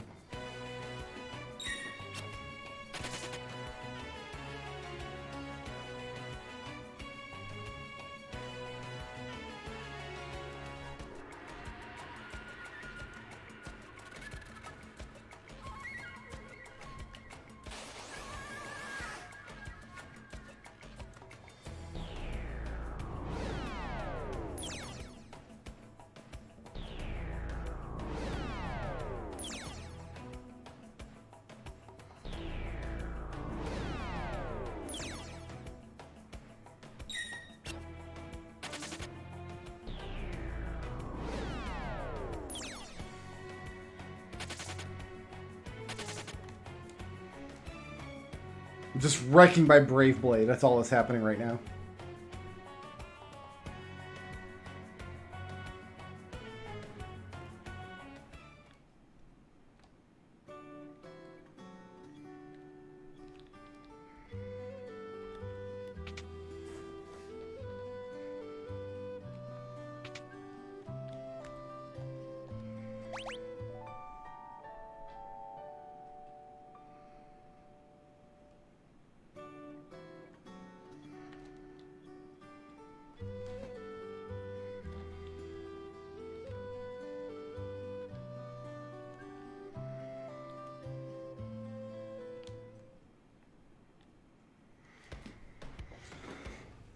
Okay.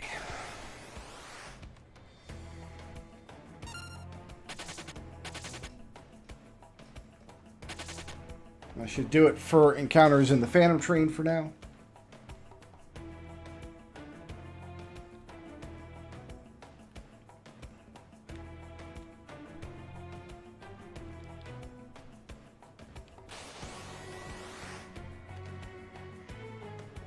I thought we were done with encounters from the Phantom Train.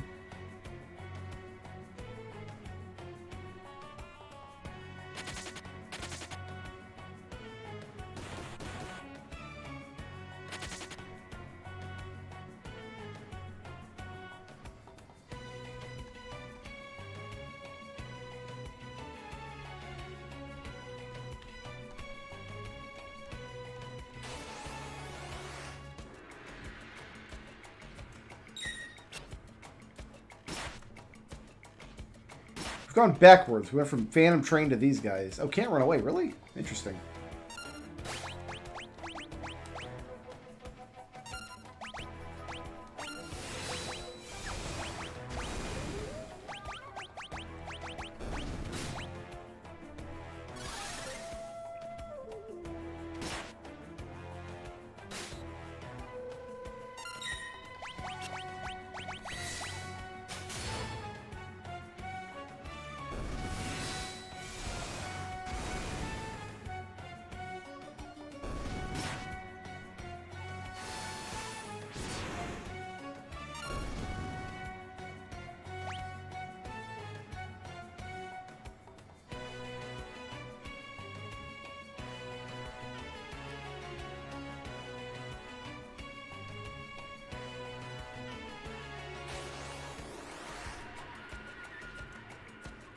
Now we've gone back to the beginning. This is probably also unwinnable because this is a boss fight, technically.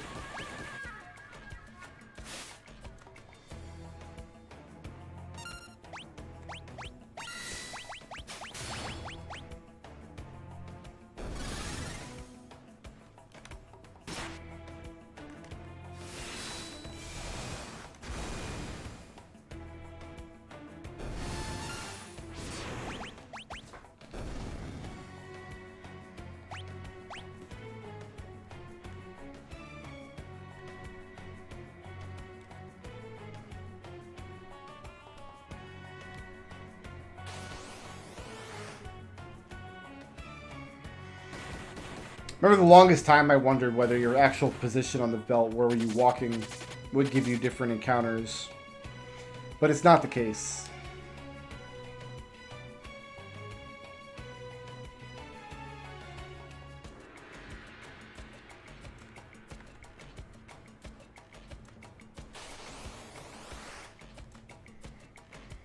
Looks like we're getting multiple encounters from the same area in the pool, and I wonder what effects saving the game has on the encounter list. I know in the advanced edition it like advances it quite a bit, so you can't try to save scum. You know what I'm gonna do actually though? Start dropping a save. And then if I advance beyond the point in the encounter list that has the monster that I need, try reloading and see where I end up. You might get lucky. It's not them.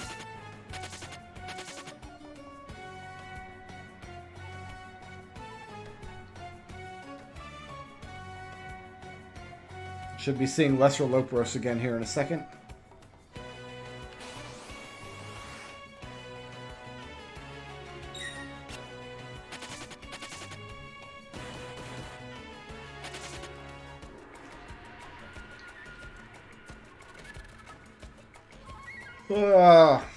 The belt is not the most stimulating part of the game. The music's good though. So this is the encounter that I don't want to see.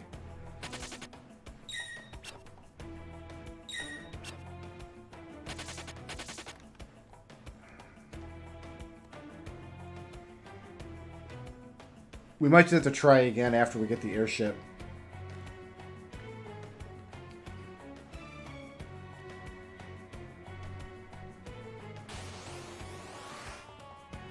Yeah, so we've been getting like 2 encounters from each area, so I wonder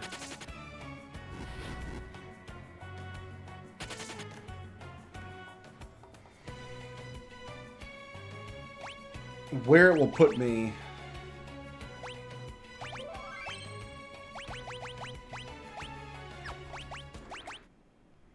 if I reload the game. Are we still on the Phantom Train, or is it going to put me back? Or was it Mount Colts, I think. Thereabouts.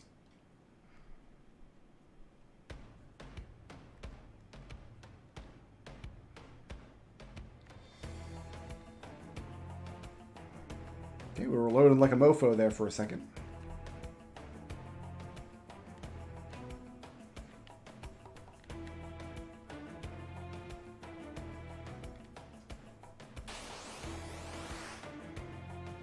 This is potentially useful.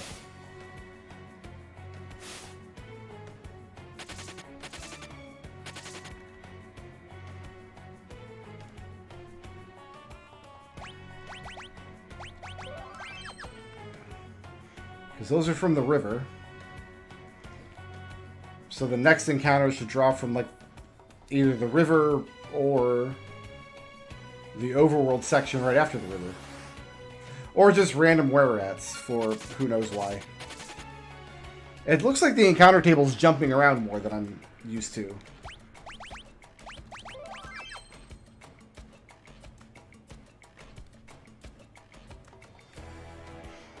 So I would expect to see the overworld set from around... Yeah, there we go. So reloading looks like it might have actually done me some good there. Don't do this to me here. Are you still going to leap? No, he's not.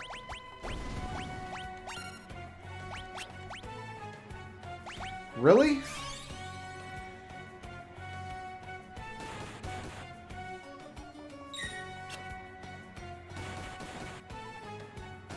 I'm very upset right now.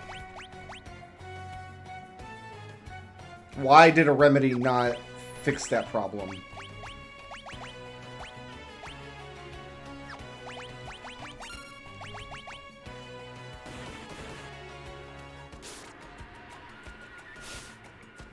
Let's see if a Phoenix down will fix the problem.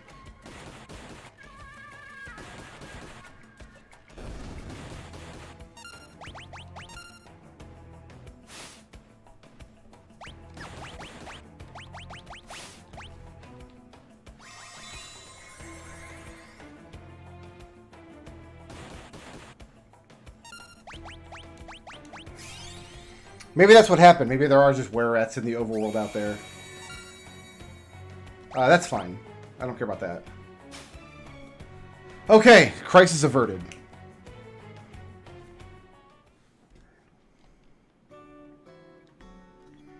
But I thought were-rats were on the overworld outside of, like, South Figaro.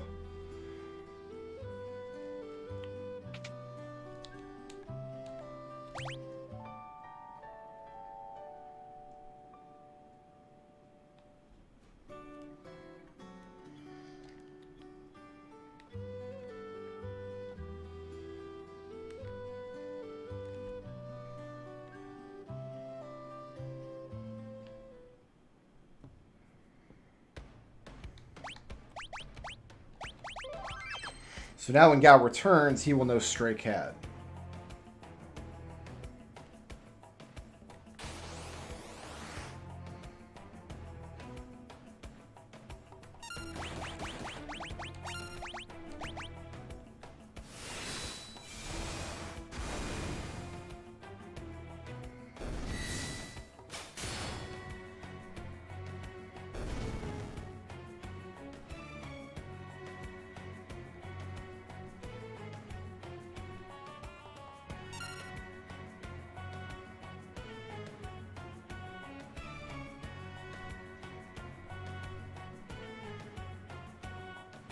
Sweets. Okay.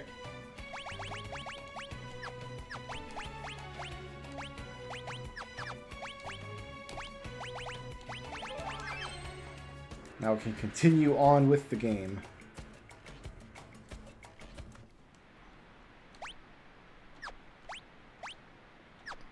No chests, no items.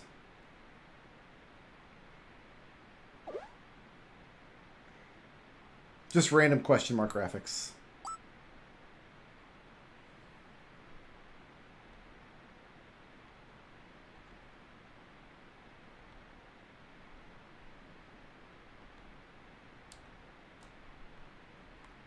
Like, there are some, like, random little cutscenes in here.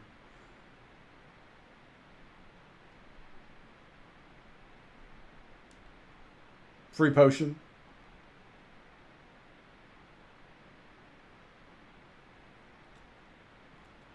If we go up here, I think we lose money. I walked around the trigger for it the first time. Whoops.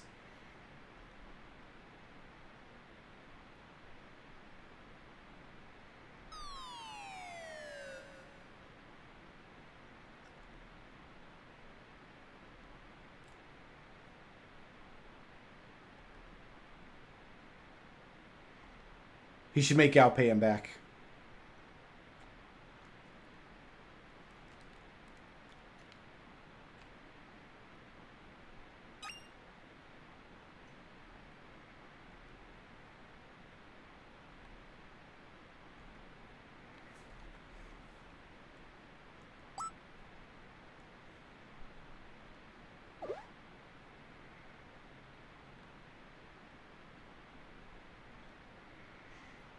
is a sensible plan. Yeah, you don't get an opportunity to leave the dungeon after picking that up. Because if you could, yeah, you could leap Gao away again, then he would just be absent from this next scene.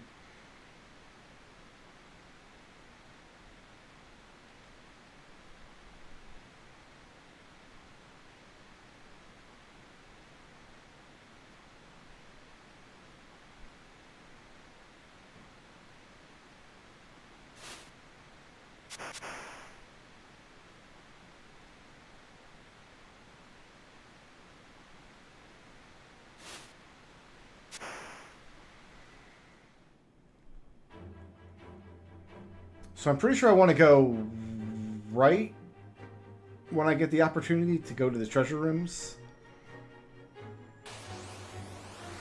I think.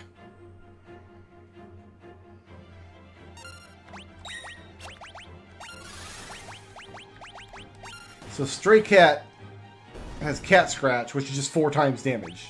It's just really powerful.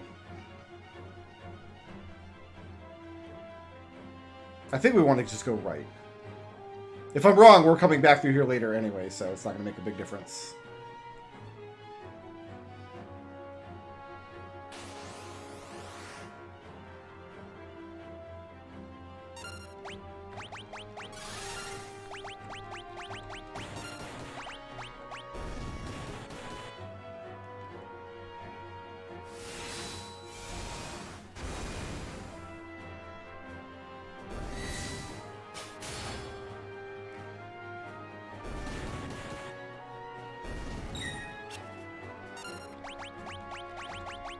Cat Scratch is just a really reliable form of damage.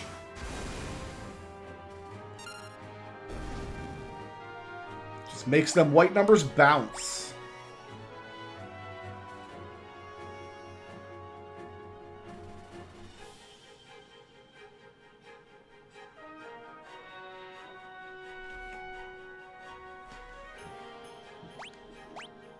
Two chests, one here, then one in the next room.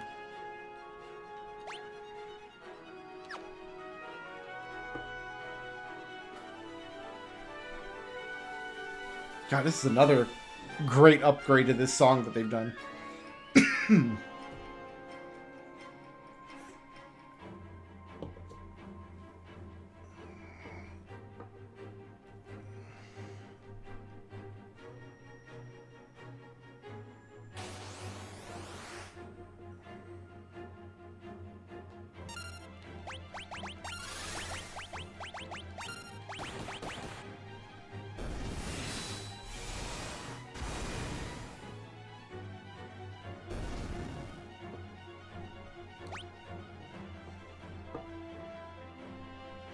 But yeah, when Cat Scratch comes out, it's like popping an Aura Bolt in half.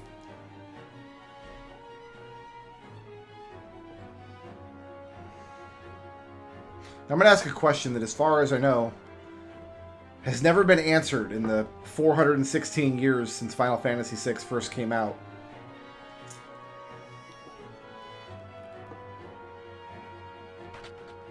First, I must push this button.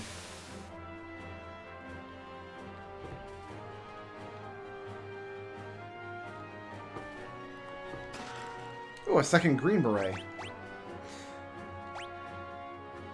In fact, I'm going to take Sabin's off.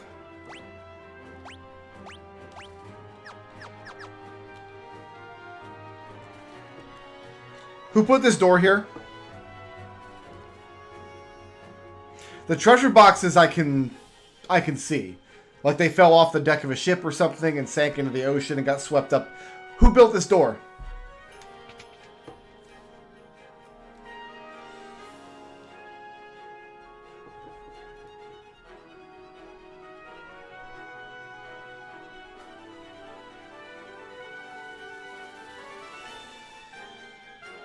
Well, 6 Advanced just removed the merit award from Gao's equipment set. He just couldn't use it. Which is unfortunate, because that was a really good combination. We finally have made it to Nikia.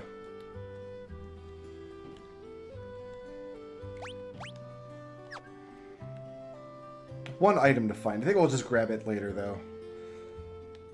Because I don't really want to explore Nikia at the Mo.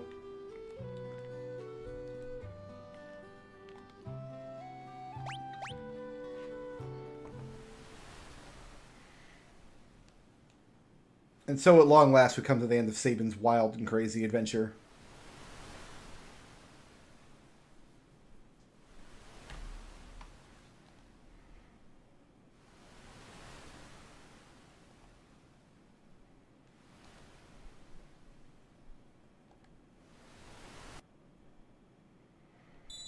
Isn't Bismarck a big-ass whale? What use does he have for a door?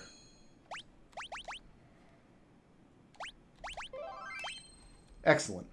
Alright, I think I'm going to call it there for now. Took a bite out of the beginning of this game. I'll be picking this back up tomorrow, and then I imagine every day that I have free until we've completed it. So yeah, thanks for watching, everybody. I'll see y'all tomorrow. Peace out, and sleep well.